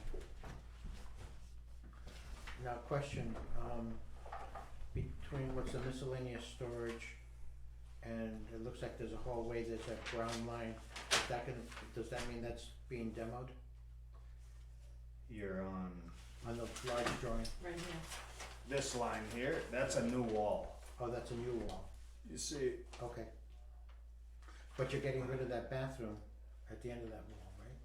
nope, the one that's on this large print drawing, that little bathroom, if you turn the page, Lou, this one stays, and that becomes primarily for arrestees, Okay, because they tend not to be as sanitary as, employees. So that was gonna be left. The reason for keeping two bathrooms in the existing station was, in the event that the chief has a female candidate, a woman candidate, Mm-hmm. state law requires she has her own locker room. Correct. And so he would transform this bathroom, he'd put up lockers, that would become her locker room. He told me, I can't remember which town it was, but they didn't have anything like that. The only room available they had was their meeting room. Well, she took precedence. They already hired her. Yeah. That became the woman's locker room. And essentially they would have to ask her permission to hold meetings. And so that was the chief's reason for, because I was advocating just remove it because we already have a bathroom. Yeah. And he really wanted to stick with it, and then it dawned on me that I'm not building this for myself. I'm trying to accommodate the chief, and so our final plan was like that. The other thing, So this doesn't necessarily represent what's No. there now, No. this sketch, like that was just, this is another working, Yeah. this was No, I was years looking gone at- by. at However, what's going on over here Sean, versus over here. this layout, if you ignore the room designations, the layout on this small sheet is what they're working with right now. okay, So them rooms are all like this. yeah, This, in the upper left corner of the currently leased space, that's where they process people that they arrest. It's an office.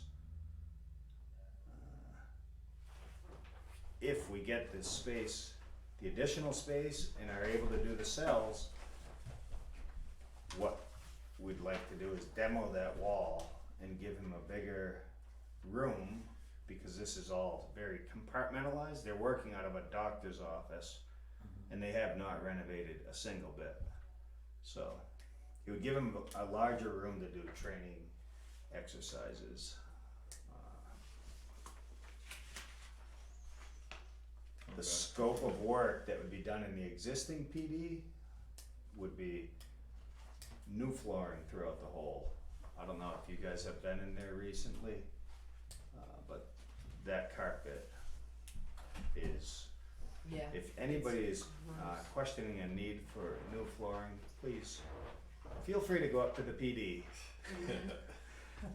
And yeah, this is sometimes a hard pill to swallow when you're renting the building, but these guys have, I feel like they've endured for quite a few years. So that's the extent of it. New flooring, demo the wall, relocate a bathroom, demo the end of that hall, just to bring you into the new area. We currently already lease this area. We're looking to acquire these two rooms, and this is a different sketch than what you have. That was one of the plans, so. Now, the reason for crossing out the two cells, you said something about needing an extra doorway to get out? No. This is a working sketch, so. yeah, And I was communicating to Matthew, we're not putting toilets in the cells because the chief told me we're not really doing holding cells to keep people there for 6 hours, 8 hours. He said 99% of it is 2 hours. Oh, okay, so there's still gonna be two cells there. Still 2 cells, and there's a few details to work out with the cells. There's the scope, and then you have another page with numbers. I had a contractor sit down with me, and he helped me out just to come up with, and these are good faith estimates, and after anyone in the construction industry knows it's about the most difficult industry to predict right now. what these numbers actually could be, but I showed it to a few other contractors and they thought, well, as scary as them numbers look for the little amount of work, they thought it's probably accurate. $52,500 estimated 42,000, throw in a contingency fund and hope that it would come in, but And I saw on the back page, you kinda worked out what I the did. lease would be. I did. I actually sat down and thought of Debbie telling me how she loves spreadsheets, and I thought, I wish I loved spreadsheets, because I couldn't find a rent lease agreement escalator calculator. I looked a little bit and I gave up, and I just started doing it myself. One column at 3%, one at 5% for a rent escalator. And I did it for 10 years. And then I discovered a calculator online and quickly threw in the 20 years, what it would look like after 20 years. At the bottom, 1.5 million. at the bottom of it. What's that? 1.5. No, that's a separate column. I forgot to put a line right here, did. So I'm gonna just walk you through it. Before I do that though, I spoke with Jeff today because I asked him, cause we talked about lease escalators and he said 5 and I said, how about 3? Cause 5 is high. And he said, well, I'm gonna talk to my accountant and see what he thinks. And he came back with no escalators.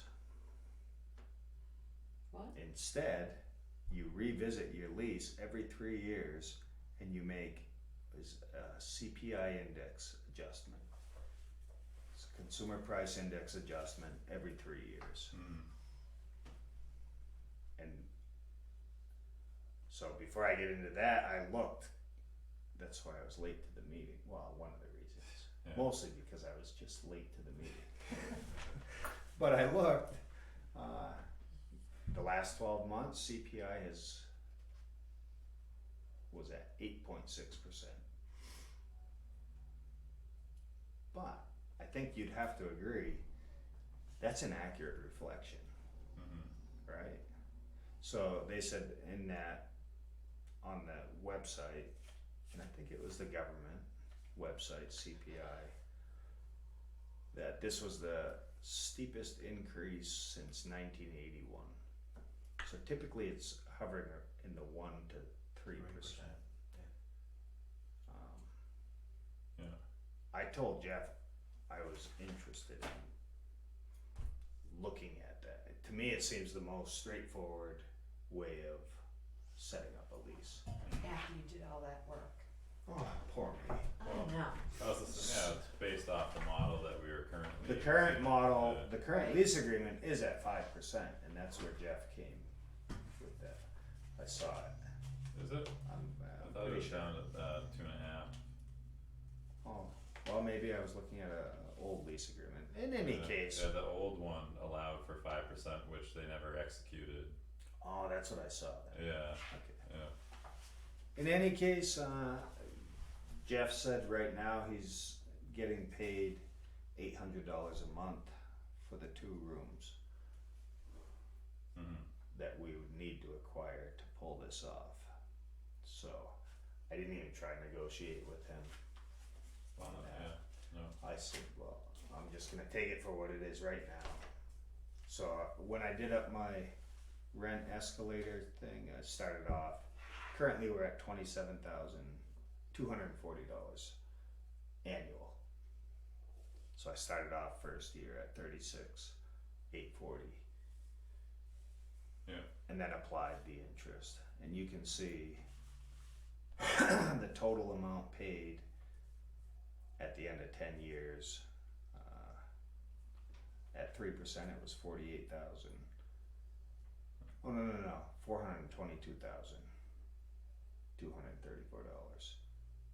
And at 5 it was $463,349. Then I found the calculator and bumped it up to 20 years. At the 3%, it was at 989,904, and the 5% was 1.218 million. So hovered right around $1 million after 20 years. Underneath that, you'll see on my high-tech spreadsheet, 20-year loan on a $1.5 million project. And I looked up current rates. Mortgage rates are at 5%, 5 point something. We just saw that. Are they really? Yeah. I'm not an expert on municipal bonds. In fact, I know nothing about municipal bonds. I understand they're lower, so I went in at 3.5%. Take a 20-year loan, you'd be paying $104,392 annually, as opposed to right around the $40,000 mark. It's pretty substantial. Yeah. If you did it at a 10-year loan, which would be nice, but that would bump it up to $177,000 per year, Yeah. as opposed to $45,000. Now, granted, I didn't put in the $52,000 with this top columns, just the rent increase, which is a bigger thing, Yeah. I think. What did I do down here? Oh, it's this. Help me out, baby. What did I do here? 49,245 at 3%. 60,907 at 5%. What was I talking about? I don't know. I need an interpreter for myself. I felt it was important.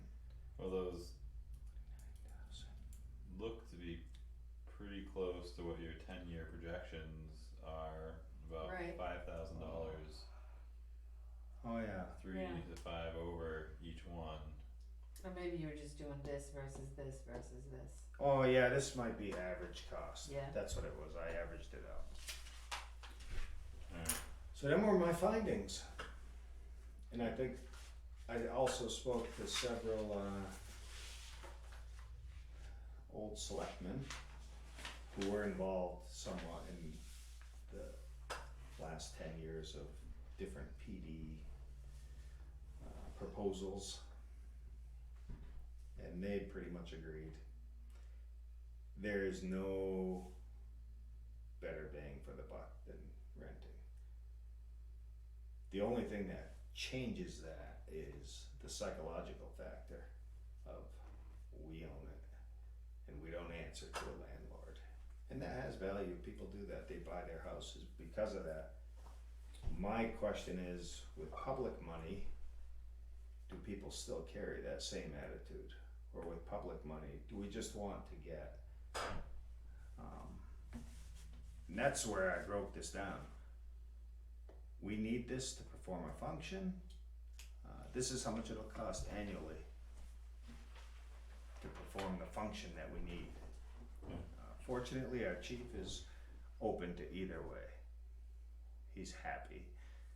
He would like it more functional currently. Yeah. And I'm almost done talking here, but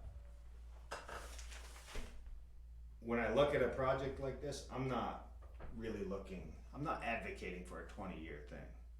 What I am advocating for is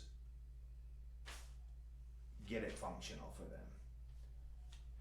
3 years, 5 years, we're looking at replacing lighting in here for 60,000.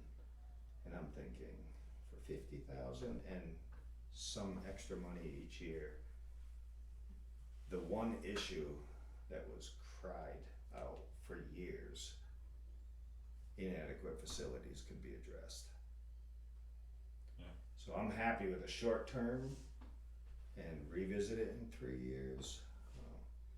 And truth be known, I'm happy with what the taxpayers want. But this is what I've found. There you have it. Yeah, I appreciate all that legwork. And it's not just me, there's been people involved Right. Yeah, who have sacrificed time, so it's good. That's awesome. My next step, I'd like to take this to, because it was pointed out, well, it's been pounded into me in the last year and a half. And where are you getting the funding for this? Because we need a line item. And so there's two options, and I got that mostly talking with Debbie and with the previous selectmen. Was you can either do a warrant article and lump sum it, or either way, the advice is, because of the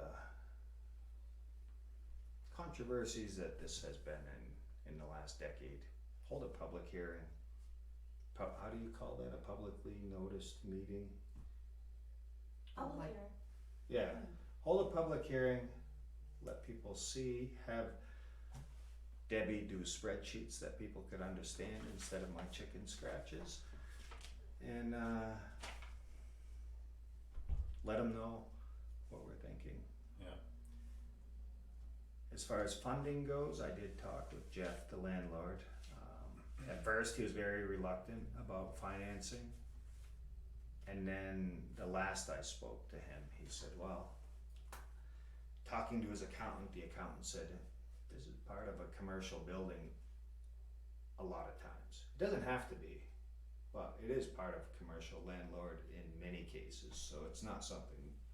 His accountant advised him not to be afraid of it. yeah, It would take this number and throw it out the window if we financed. So that's in the works.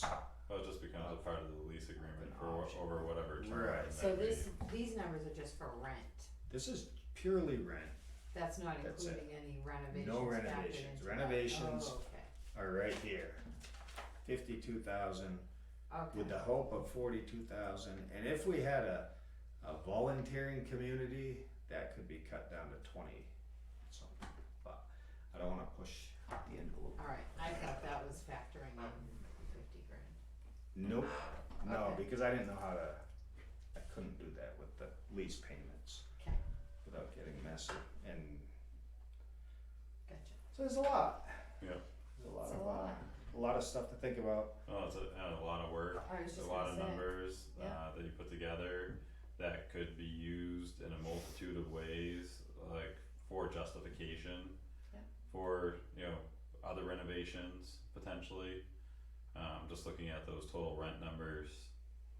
Because we'd essentially, instead of paying that much in rent, would we make a decision in 3 years to cut the bleeding and put $500,000 into a bigger renovation somewhere else?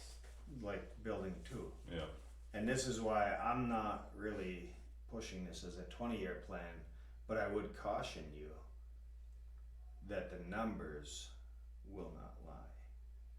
And at the end of 20 years, you're gonna be behind by building. brand new, And yeah, You know what I mean? yeah, The lease is the cheapest way to go, unless the terms of agreement change. Unless the mold guy goes in there and there isn't any. We I can need rent to out talk, that. before you go home tonight, I need to talk about that. And it won't be long. So, cool, it could be a segue, either way, I am advocating that we do the changes and take on the extra 2. If it was built into the lease agreement, that becomes something that public hearing is so crucial, Mhm. because people need to understand, Right, that this is happening. Yeah. so those numbers are just for this, it doesn't include this? No, that's including an $800 a month increase. Okay, Yeah, this is, so it includes all of it, okay, yeah, just curious, it does not include any improvements. okay, And talking with the contractor, we thought we could also, staying within this contingency, do what we're talking about doing here, switch out all the lighting for LED. Yeah. We could probably get incentives for that too from Eversource. It gets complicated when it's leased. Oh, You may right, be able we to, did that. I don't know. Yeah, we couldn't do that. But 50,000 to this old construction worker for this little bit of work Right. is insane. Yeah. And yeah, it seems to be the consensus. Yeah, it makes me wonder about other projects, Yeah. you know, what happens. But we don't know what the economy's gonna do. This is where we are today. Okay. Cool. Do you have any Like- initial conversation or questions, Lou? Nope. Becky, I noticed you came in for this segment. Did you have any? I was just, it runs itself, so. Yeah. it's I kinda don't know if you like- had any questions or comments It's or warmer in insights here. for us. Yeah. Oh, it's warmer in here? Yeah, no, I think, I would like to see, there doesn't appear to be a reason from what I'm hearing not to do this for 10 years. Like, what are they missing at that point? So, and I'm looking at the long game, you went out 20 years and you're at 1.2 million over 20 years, right? Just with a simple escalator agreement, yeah. Right, so, I mean, that's a lot less than starting from scratch and doing a whole brand new building. Mm-hmm. And I mean, these are what things, more would they need? That's the question I have.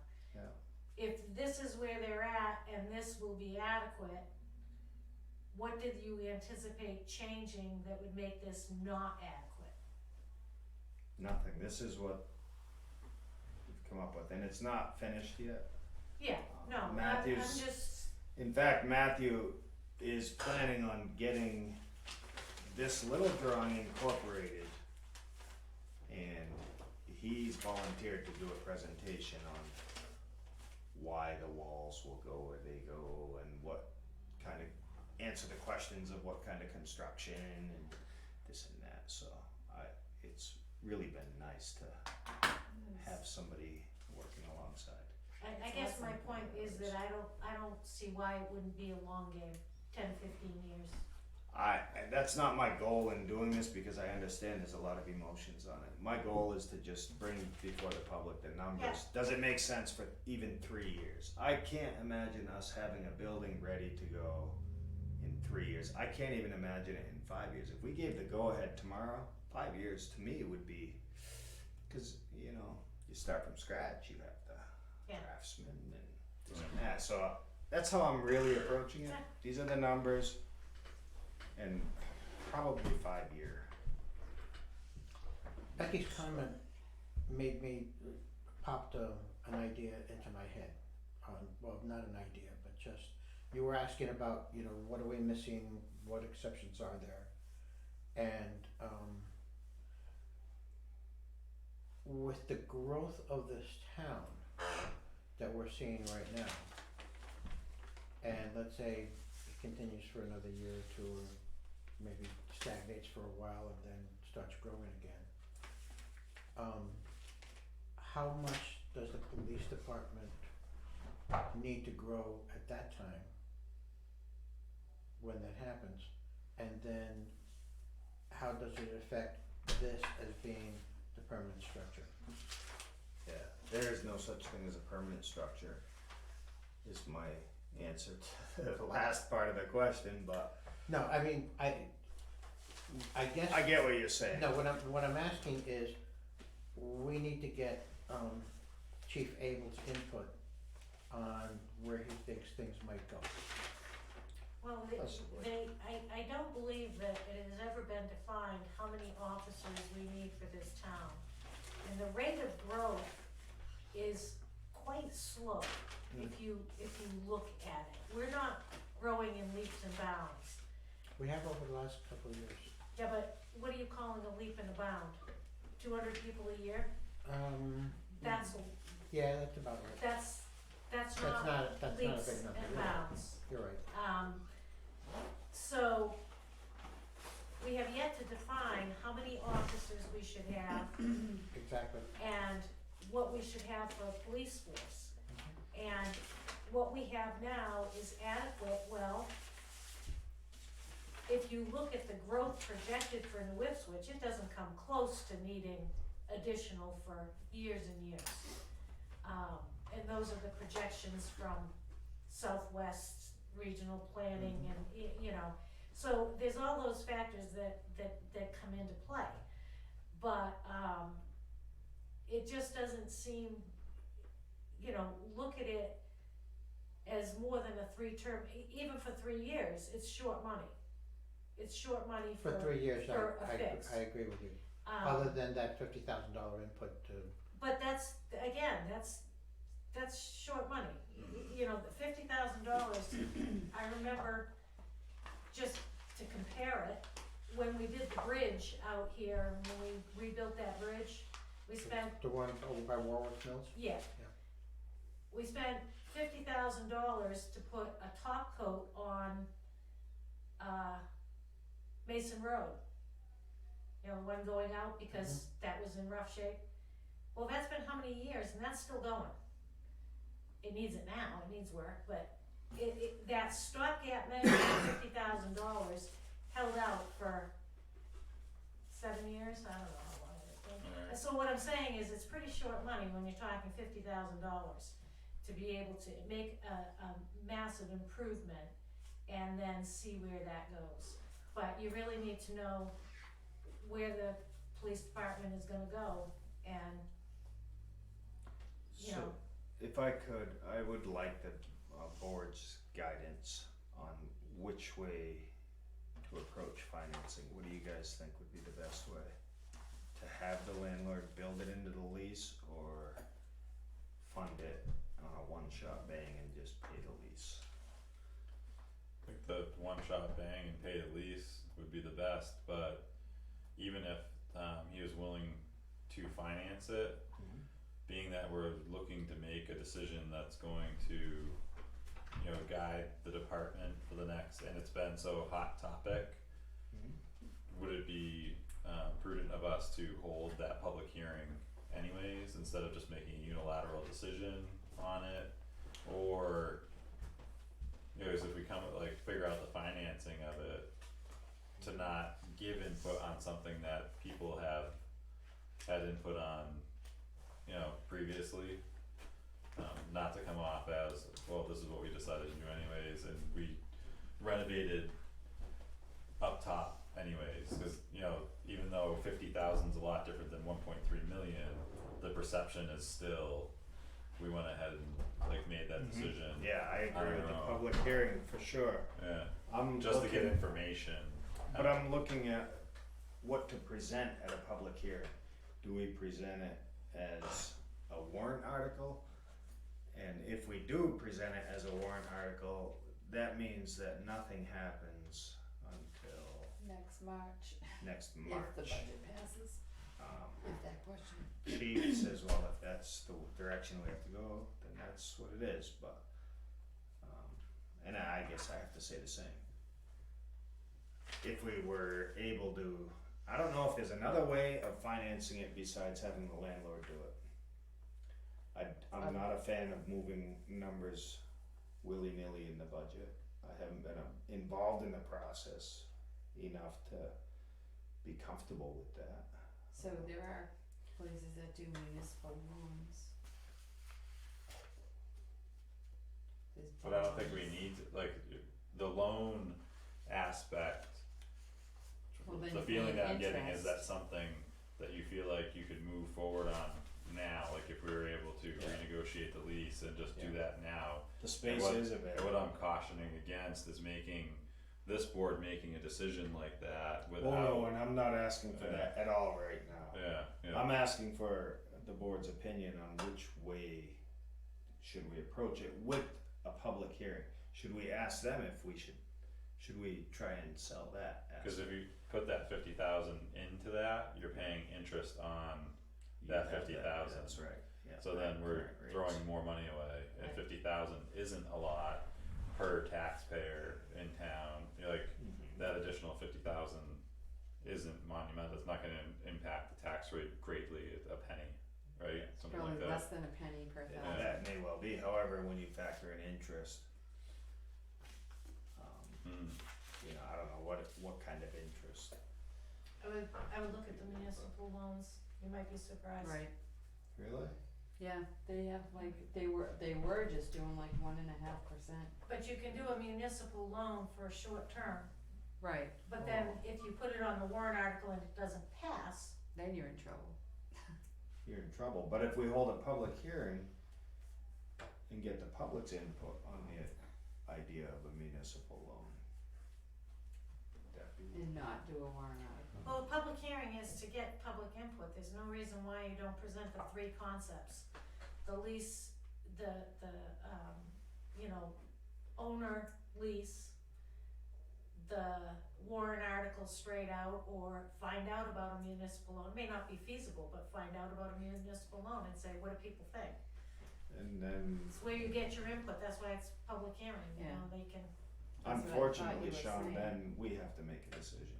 Yeah. It'll be us, but with public input, No, Right, that's the part Right. that I don't wanna circumvent. and me neither. Yeah. I'm 100% with you on that, so I'd like to schedule one then, middle of next month. I've asked all parties are comfortable with a month from now, it is July 2019.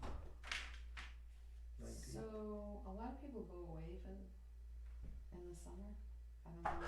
That's, it's People are away all the time. we cannot accommodate, Well, I was just thinking, yeah, no, I get it, but I think if we could do that on the 19th, or would we wanna have it on a separate date from our selectmen's meeting?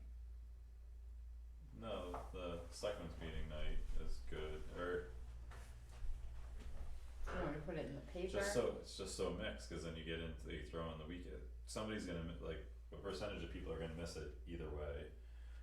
So if we make sure that it's not before 7 o'clock at night, Right, I so was it'd have to thinking be that too. after, yeah, 7 or after, yeah, I think Tuesday evening's fine, and we can still hold our normal meeting ahead of time, and then Good. go into the public hearing. So I believe we July had done that with 19th at something 7 else. p.m. Yeah, We just did that with the poll tax, is that what that was, the polls, That was a yeah, public- yeah, public meeting Yeah, notice. so advertise it in the paper. yeah. Whatever the legal obligations are, Facebook. and we'll, you might wanna consider your venue. do you 'Cause think have do you no think idea. it'll attract a lot of attention? I don't know. Yeah, But you never know what, and this could, it's you that may, hot button issue, But it's real small potatoes, although long term. yeah, but it's gonna steer it to why are we doing this, you know, like we should be looking at the safety complex, like this is, you know, Yeah, yeah, which I've already dealt with a lot of those questions myself, and it's just, this is a different answer than the safety complex. The safety complex isn't necessarily off the table, but we need to do something now for the police department so that they can exactly. have Do their our job. facilities, yeah. And So then, and then you can look at this whole thing, like the conversation that we had of over a certain amount of time, it makes more sense just to stay within our lease and not ever like build a new building, just because if we can make it adequate, and then it's gonna take X amount of years to even come close to equalize it, like equaling those numbers of building a new facility, right? yeah, and it becomes a Yeah. complex calculation at that point, because, you know, Yeah, 25 years after owning a brand new building, it's not brand new anymore. no, You need new roof, new siding, new, who knows what. Yeah. Well, Windows and same all thing that over stuff.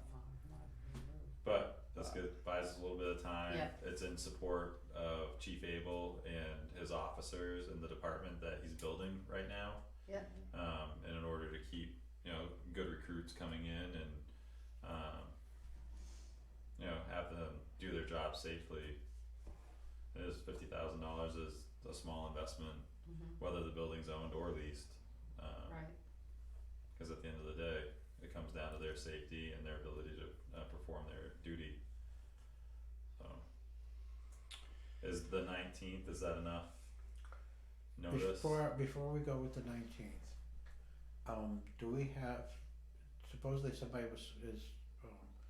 Ralph Summer was going to schedule somebody, or we're gonna work with, the thing for building 2. That's on the That's what- 20th. Hmm? That's on the 20th. Of July. Mhm. It's No, there's a Wednesday. walkthrough on the 20th for the, planning board. Correct. And With that's the on, That already selectmen. happened. on July And- 20th, right? No, we had to push it out. Yeah. Is it So the is planning that board the or same one? time That that, Pat O'Malley, yes, Is that Pat O'Malley's coming? yes. Okay. This is what I was referring to with Debbie, that I need to talk to her Okay. about. Okay, yeah. Okay, I'm thinking Friday.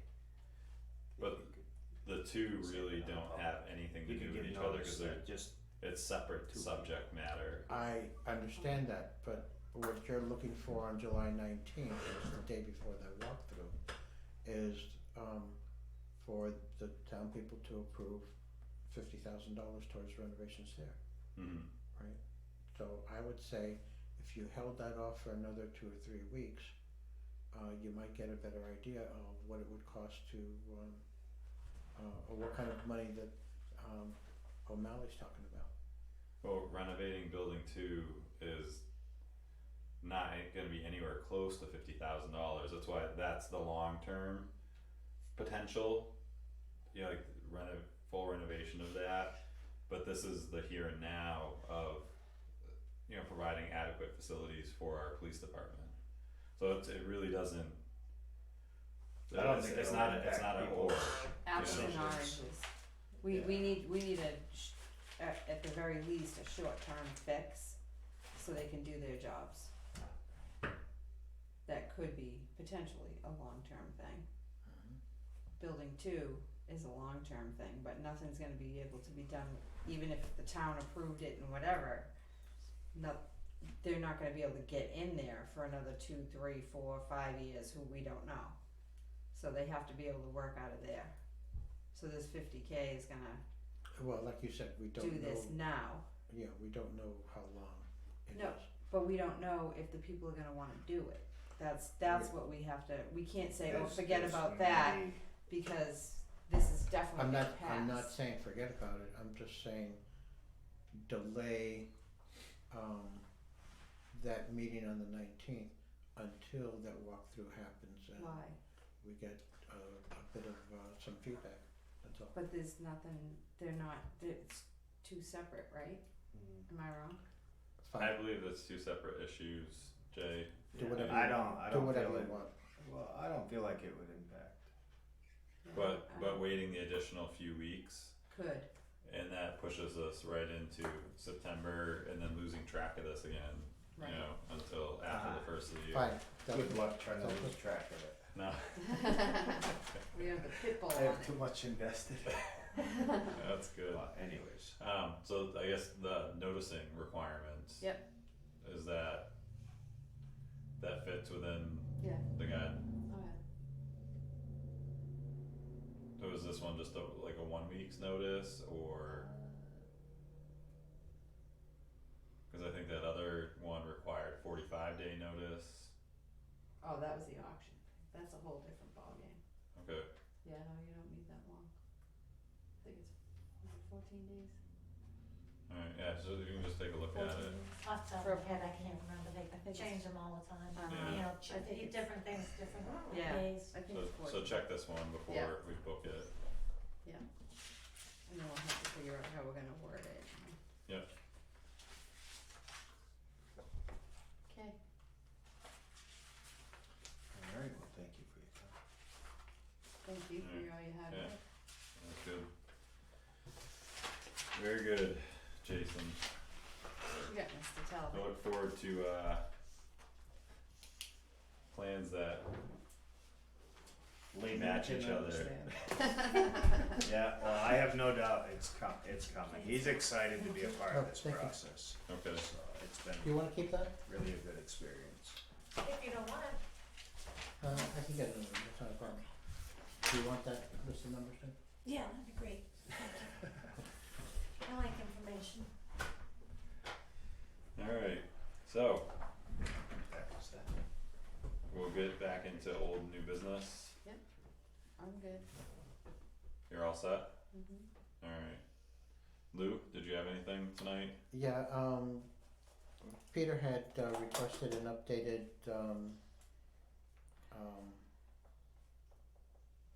quote on the backhoe, and it looks like that they had gone through two, that was outdated, and it had expired quite a while ago, and had gone through two increases, with a third increase coming up shortly, or possibly coming up shortly. Mm-hmm. And that's should be in the Dropbox, right, Debbie? That letter? The old one. I haven't received anything as far Yeah, as the new one. I sent you a copy of the new quote.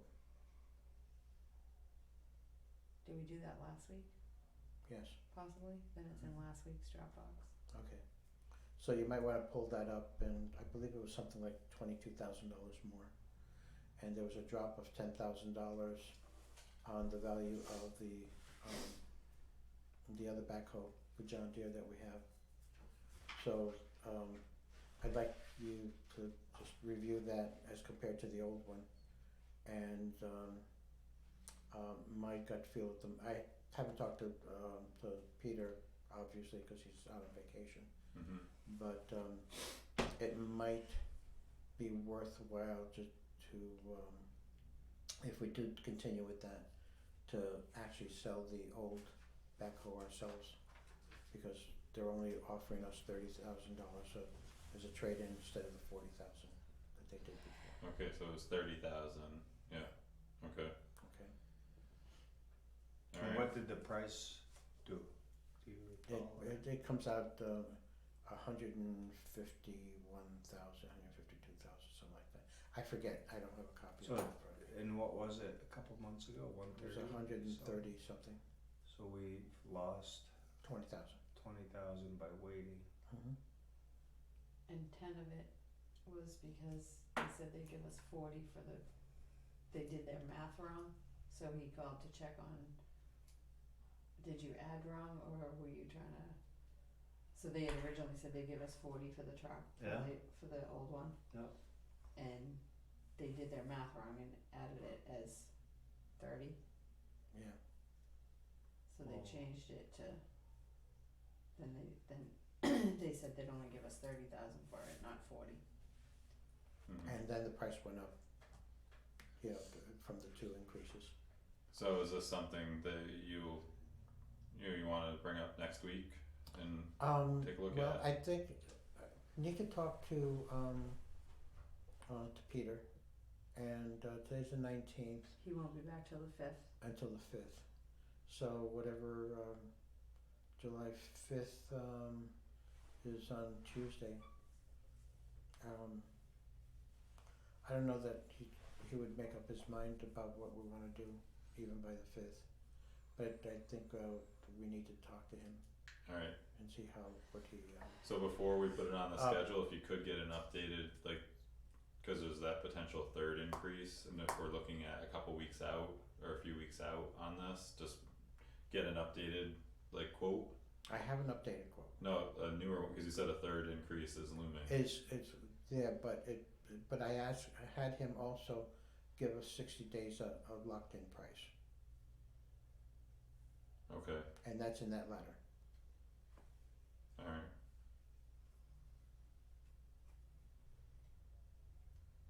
So we have some time to play with. okay. Good. So then, but if you could, like, have it put on the agenda for the meeting instead of under old and new, so that we can have, Well, when I sent the Everything. letter, when I sent the letter to Debbie, I did ask for it to be put on the agenda, but I guess she didn't see the letter, or it didn't go through, or whatever. I guess I didn't read the whole email. okay, alright, Okay. The other thing, and this is just kind of food for thought, the last meeting we voted to put in the money on the dump truck. mhm, And I went back looking through that paperwork, and the dump truck is actually two separate pieces to it. One is the price of the dump truck, and then the other part being done by a separate company over in Vermont for upgrading the dump truck to having the sander and all the equipment that goes with it. Right. So if that's the case,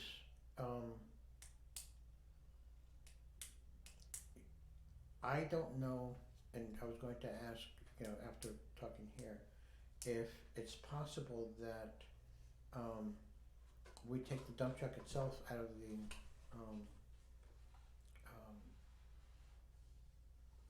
capital reserve fund and possibly use money from other sources like possibly the ARPA to consider the actual attachment of the sander and all as being an additional something, safety equipment or whatever you wanna call it, that can be added off of those funds.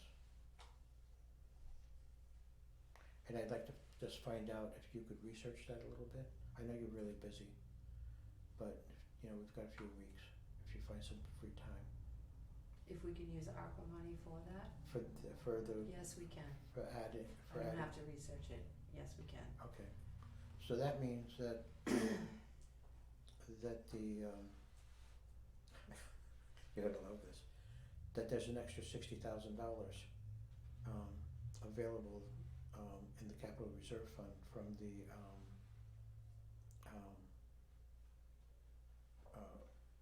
from not having to put all of that money for the dump truck coming out of that.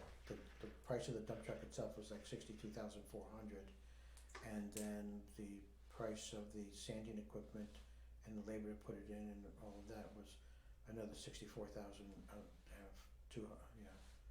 I think it was $64,200 for that, $62,400 for the truck. Okay. Alright, something to consider. Okay, so it's something to consider. Okay. Cool. Anything else? Yeah, there is something, but I can't remember what it is right now. Alright.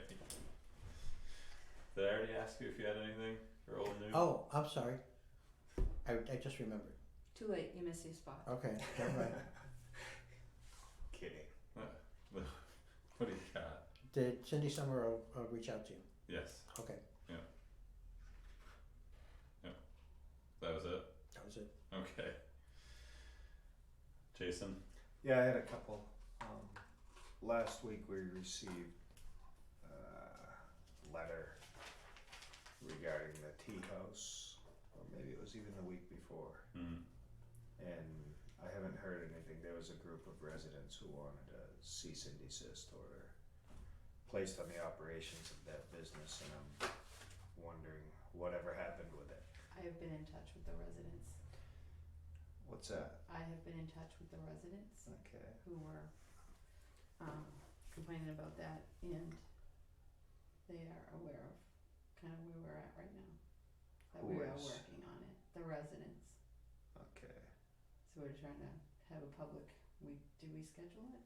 I don't think it's scheduled yet. Because initially the thought was that we owe it to anybody to first talk it through, and we offered a chance to talk it through, and it didn't happen. So I'm wondering, are we going to meet with the business owner, or is this? Yeah, I can't remember where that dialogue had ended, but I know that Debbie's been speaking with the business owner and the residents, like as they inquire on things. An email and everything. Because there were some other logistic issues that came up where though it's in the village district, her tax card actually is rural, and she's not a part of that district, even though she's smack dab in the middle. So it's another one of these issues that aren't so simple. Yeah. Right. So that's where So it's we're at. trying to It's kind of like trying to figure out. I know we could take like a harder line. I don't know. It's just trying to figure out the best path forward for everybody Yeah. involved. But I do believe that since it was brought to the board, Mhm. that it should be the whole board who Absolutely. final or resolves this. Yes. Yep, yeah, it's just, Debbie was just looking into all those inconsistencies. Okay. So I can have an No, and I informed- appreciate that, to that tell we you have guys as much everything. background as Right. possible, Okay. because, like you point out, the tax card Right, Yeah, is in Well, that was rural, the first thing so we noticed. whatever with all we of that. noticed, yeah. so, yeah, there's a whole bunch of, Then the other thing was my finance advisory committee. Yes. Boom, boom, boom. We talked about the time flying. Yeah, yeah. I have one person who said absolutely for sure, sign me up, and I had two people say maybe, and then I said we were going to talk about it a month or two ago. I yeah, told them, I have one person that said. and they when I told them, hey, I screenshotted them our agenda, Yeah. finance advisory, and they said when they saw that they got cold feet and they, ooh, I don't know if I want to do that. And so there's a few that have thought about it, Yeah. and one said absolutely. So So we need a posting for that. but we just all we'd need. How many people would you need to have a committee start working? 3 to 5. 3 people. Do you know of one person, and you know of one person? We could appoint them. They could at least, even if they're completely clueless, they could burn up like mega hours of Debbie's time, because Debbie loves. No, but you know what I'm saying? We can get this thing at least started, even if these people have no experience. They've expressed an interest to keep pushing it off until we have our ideal 5-person board with 3 experienced candidates. It probably ain't happening. And we survived last year without one. But Yeah, but if we put it out to the public, it's been out to the public, has it not? I sent an email out to every board member, department head, one big blanket email saying if you know anyone that lives in town that wants to do this, please let me know. Okay, that's what I saw then. And I had one response. Yeah. so then maybe Yeah. widen the scope to Jeez, it's I think almost we like a did job put it on posting. Facebook. Yeah. I just don't want. I don't want to like go the path of loading, because what's the point of having a finance advisory committee that's supposed to advise us, and then but then they're handpicked by us. And then what? If they're handpicked by us, Oh, that's what the Stacking selectmen are the here deck. for. Stacking the deck. That's what the selectmen are here well for. then might as well not even have it. Absolutely not, because Uh, Sean, as much as you and I have similar views on things, there's very much the contention that you advocate for Yeah. enough, and there will be with no matter who it is. I don't think it's our, as selectmen, when we appoint committee members, we're not looking for someone opposite of our view. We're looking for someone who shares our vision and our idea of where the town should go, and have them. We're really just delegating so that we can tend to things like my next thing that I have to bring up, Yeah. which I won't. So that's my opinion on it. Okay. And so here we have our contention. Yeah. Just bringing it up. So you're opposed to like a public notice going No, out? not at all. Not at all, but I know it's something that we talked about last year, and it's already almost This year. July. So And I'll nothing put has it on happened with it. Facebook, on our website, on our town Facebook page, on Life of New Ipswich. And I'll send out another email. Should I even bother with the email? Yeah. Well, let's give it. One more time. July 5th. End of. Yeah. It's like I'm on vacation that week, just so you know. Are you sure? Yeah, so July 5th, we will be appointing a finance advisory committee. How's So that we- sound? we know 3 people. Lou, you gotta get someone on board. All right, my next. But you just finished saying that we can't select the people because we're going to select the people. We're just getting That are going to volunteers. start If seeing 10 things people with code. volunteer, we have a 10-person finance advisory board. What's Well, that? No, you just said that we can't select the people. Alright. Or we shouldn't be selecting the people because we're going to select the people that. That wasn't me. No, that's me. No, that was you. Yeah. Right, and I feel the same way. Oh, that's crazy. that will always be, considered by anybody who just says, well, yeah, the finance committee got selected by the selectmen.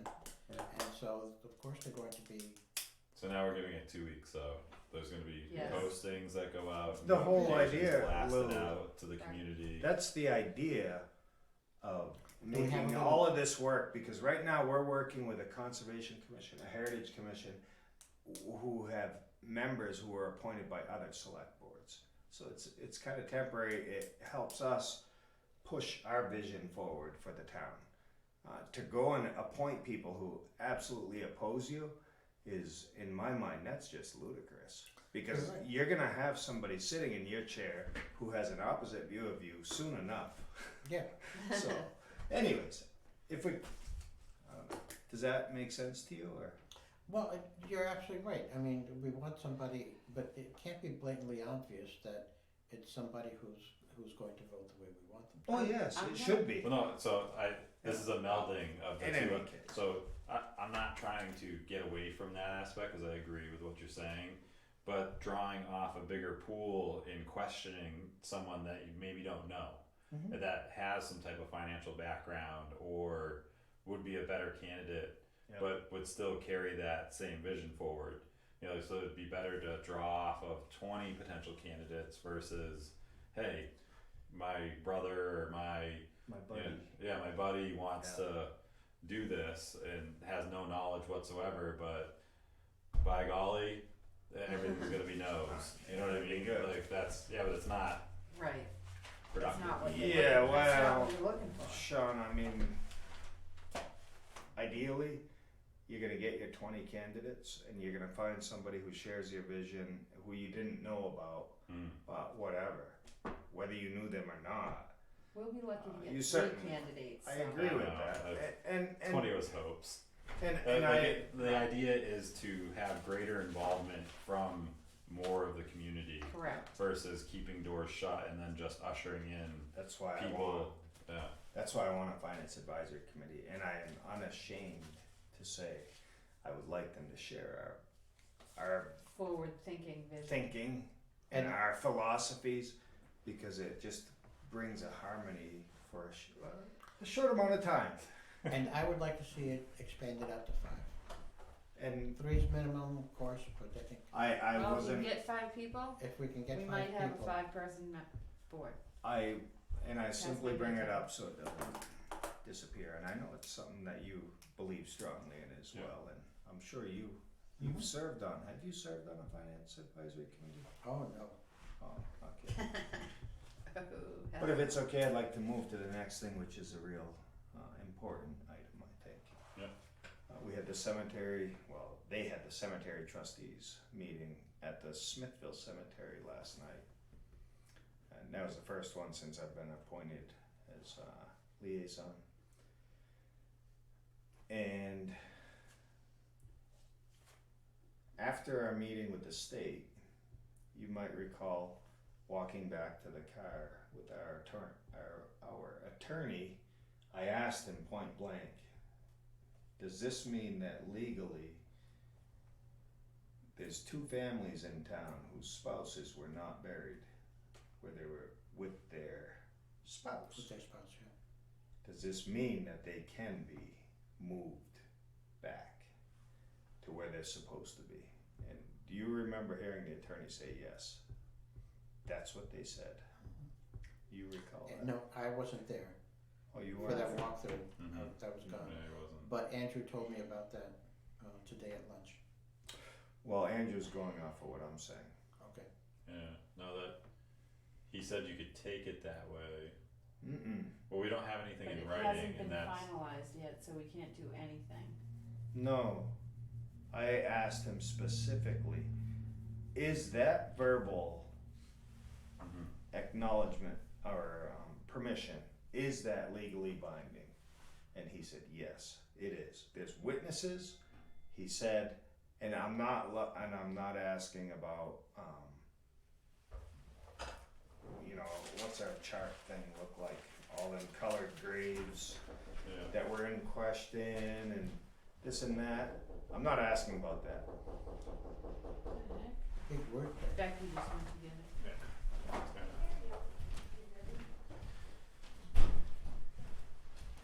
Hello. Sorry. Was the door locked? Yes. Hi. Hi. I locked them both. Are we in public session? Yeah.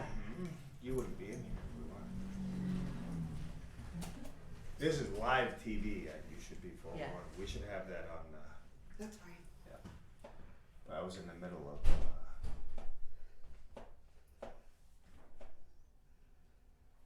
do you recall that? I was not talking, I wasn't with you when you were discussing Which that, door did you try to come in? but Just that one? the inside, It was locked. Yeah. how did just it get pushed it locked? open. Keys in here. Well, no, I just pushed them both open, so I don't know. But I. So I hope there's not cold feet on this because the day after that meeting, I texted the cemetery trustees and told them that we have been given authorization for these families to move their bodies, their loved ones' bodies back next to the spouses. I said, so for you guys, you have to inquire to the families. Is that something that they want? They've done that part. And both families expressed very much so. We want dad with mom. Do we have this in writing But, before we was, start but are they both, getting people's hopes Well, up here's the and thing. moving things and, they were ready to roll with it. right, They already but we- have the way of doing it, the funding for it is all taken care of by the cemetery trustees. But we have to get like the whole thing situated first before we do anything. That was my whole point of specifically asking our town council, is this legally binding? And he said yes. Now, if neither one of you can Well, remember that conversation. I don't remember him saying that it was legally binding. Okay, that's, Me either. you're That right. part. I'm using, that's wrong. I said, is this legal? Is this now illegal? But I will validate the feeling from the meeting was that they're sympathetic towards that, like very sympathetic towards it. It was and, more than that. well, But we have to get everything, all the ducks in a row first. but they had said Since that in there's the already- previous meeting that we had up at their office too. That's twice they've Yeah. said that. And the families Now, have are, been notified. are they moving from the one cemetery that is at the base of the dam to the other one? Or is it the other one coming over? So Sorry about these that. spouses are buried in the new section, the Morel Annex. Annex. Okay, So that's the one that's closest to Page Hill Road. okay. And they, they were buried there out of fear. I will check with town council tomorrow If to it could. verify that that is in fact okay to do now. There's But already it- been. but it's work. very limited. We're not saying, now we can just open that thing up. No, I know Not at what all. you're This saying, is but extremely I- limited to two To families. To two families, right. 2 people, And this is what two people, but. single okay. graves. Yeah, well, I feel confident enough, and the only way that it could bite us in the butt is that, say, one of the gentlemen passes away, or they both move in positions like within the state, and then a different view comes in because we Mhm. do not have anything. And this is Nothing where it is a little concrete, right. disappointing that, because part of a legal standing would be to have witnesses, but if you two did not hear what I heard, then No. I feel like No, I should just. I just right said off. I just said that I heard it, but Okay. he did not implicitly say. Binding. Yeah. No, that was my Yeah. added word. I Yeah. heard him say he would like to do that, and that's our ultimate goal, but he didn't say, No, I'm talking about my yeah, I didn't. question I to didn't our hear. town council. Yeah, So we're not gonna be able to give permission tonight I would not. or authorize them to start the ball in motion to reunifying their. I I- wouldn't. Are you making a motion? Trying to read the floor whether it pays to or not. Well, yeah, it pays to. And typically you'd make a motion, someone would second it, and then we'd have a discussion afterwards. We kinda do things a little bit backwards in those terms, cause it can be done that way too. And even if it's something that you're advocating for, you shouldn't Advocate not and put the then, motion forward, even though it may fail tonight, cause Yeah. you could put it, forward again, after we have more conversation, but, I move we authorize the cemetery trustees to transfer the bodies of the spouses in the Mackey family and the Traffy family in the Smithville Cemetery.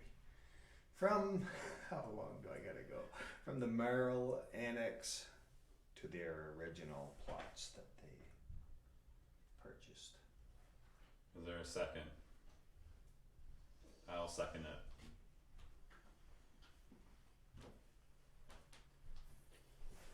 All in Conversation? favor? What? Now, we're Yeah, open do for I s- conversation now? Yeah, comments. Alright, I need clarification as to where along, are they right along that edge of the cemetery that's going to be worked on, You mean the dam? the dam? Mhm. Yeah, they're within, I think that's, I might have tucked my map in here by accident.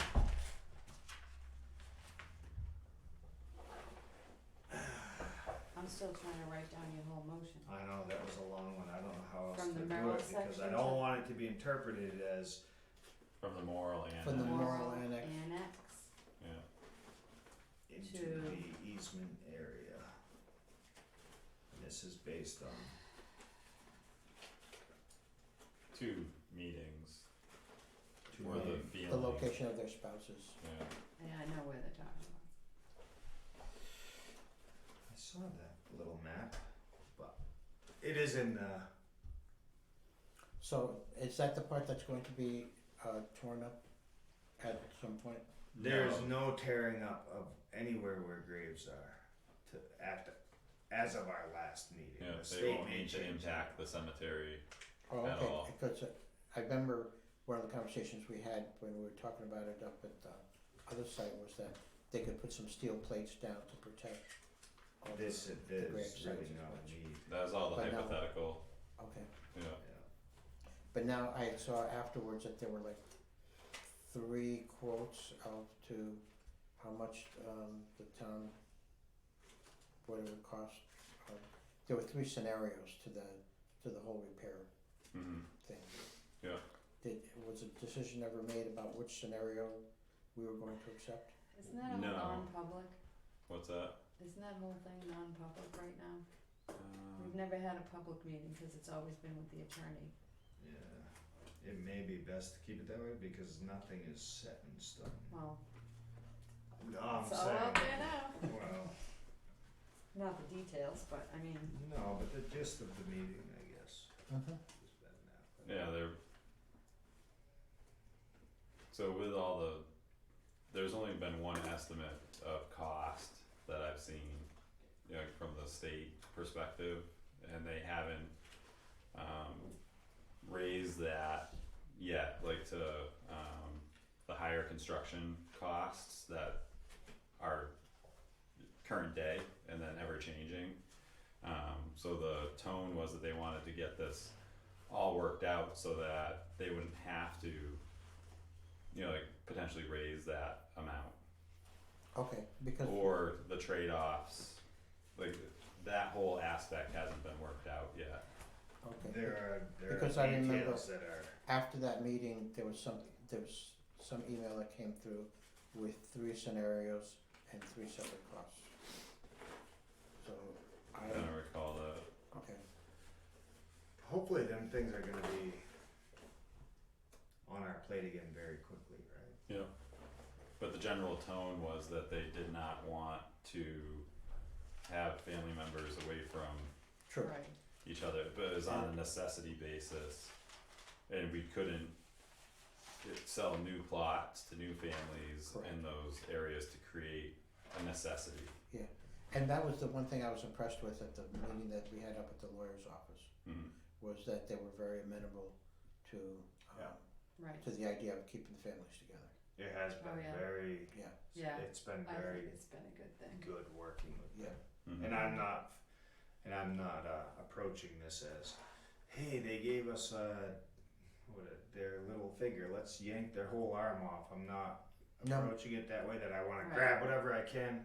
It's just these two families. And when that was brought up with them, there's at least one of the gentlemen, really went over and took time to look at, Right, the plot, the family plot Yeah. that was there, and to Yeah. take in the scenario, and he felt genuinely bad that we had even not kept the family together. Together.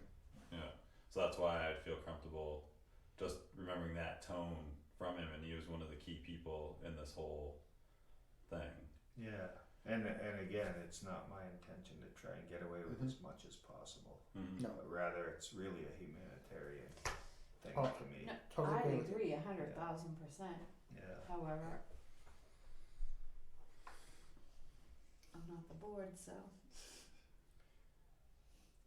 So, have a And- motion, have it second, Are you, Somebody Hmm? have you satisfied with your questions or the Yeah. conversation? Yes, I am. Just And one I, last. I can try to dig up that, that one email I got and send it to both of you. are you voting? Am I voting what? He made a motion, he seconded. No, we're still Oh. discussing. Oh, What- Okay. Because I wanted Still in to add discussion. one more comment. Okay, Was somebody, I don't remember who it was, said that even if you just had an email, that would make it so that we would really not even need to vote. However, since we don't have the email, mhm, I'm comfortable with, at least they could get the ball rolling, maybe in the same time, send an email. But if they've already reached out to the families, and I think justifiably, it's bothered them, yeah, oh the no, situation. I agree, okay. I'm not questioning that whatsoever. Alright, so is there any other comments on this? Hearing none, all in favor of Jason's motion as stated? Aye. Alright, Yeah, so 3-0. Mm-hmm.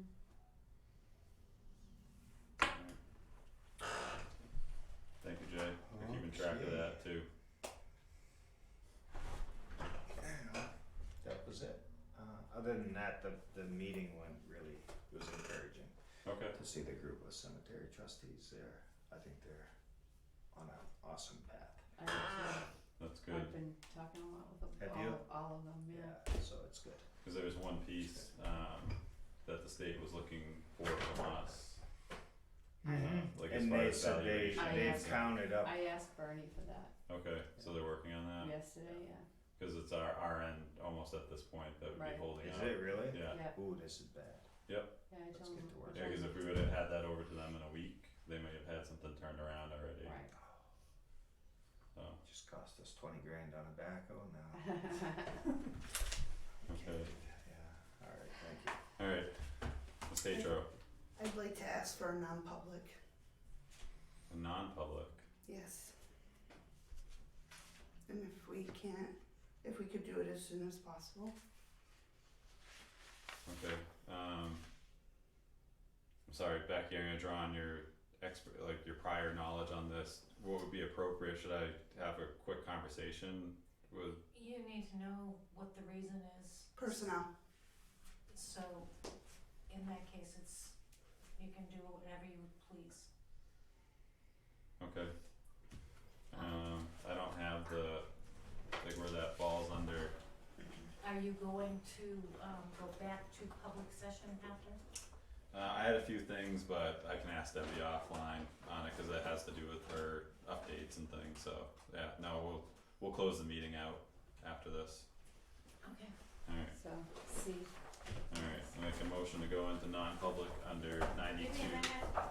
Yep, and then just, we have to wait for the microphones to go out before, 91A3, 2, section C, of matters which, if discussed in public, would likely affect adversely the reputation of any person other than a member of this board unless such person requests an open meeting. We should, I mean, or it could be A either. but Is there a we don't- second? We don't know. Is it, I will second. all in favor? Aye. Aye. These microphones are still on, so we gotta wait for them to shut off. Who seconded? Jason?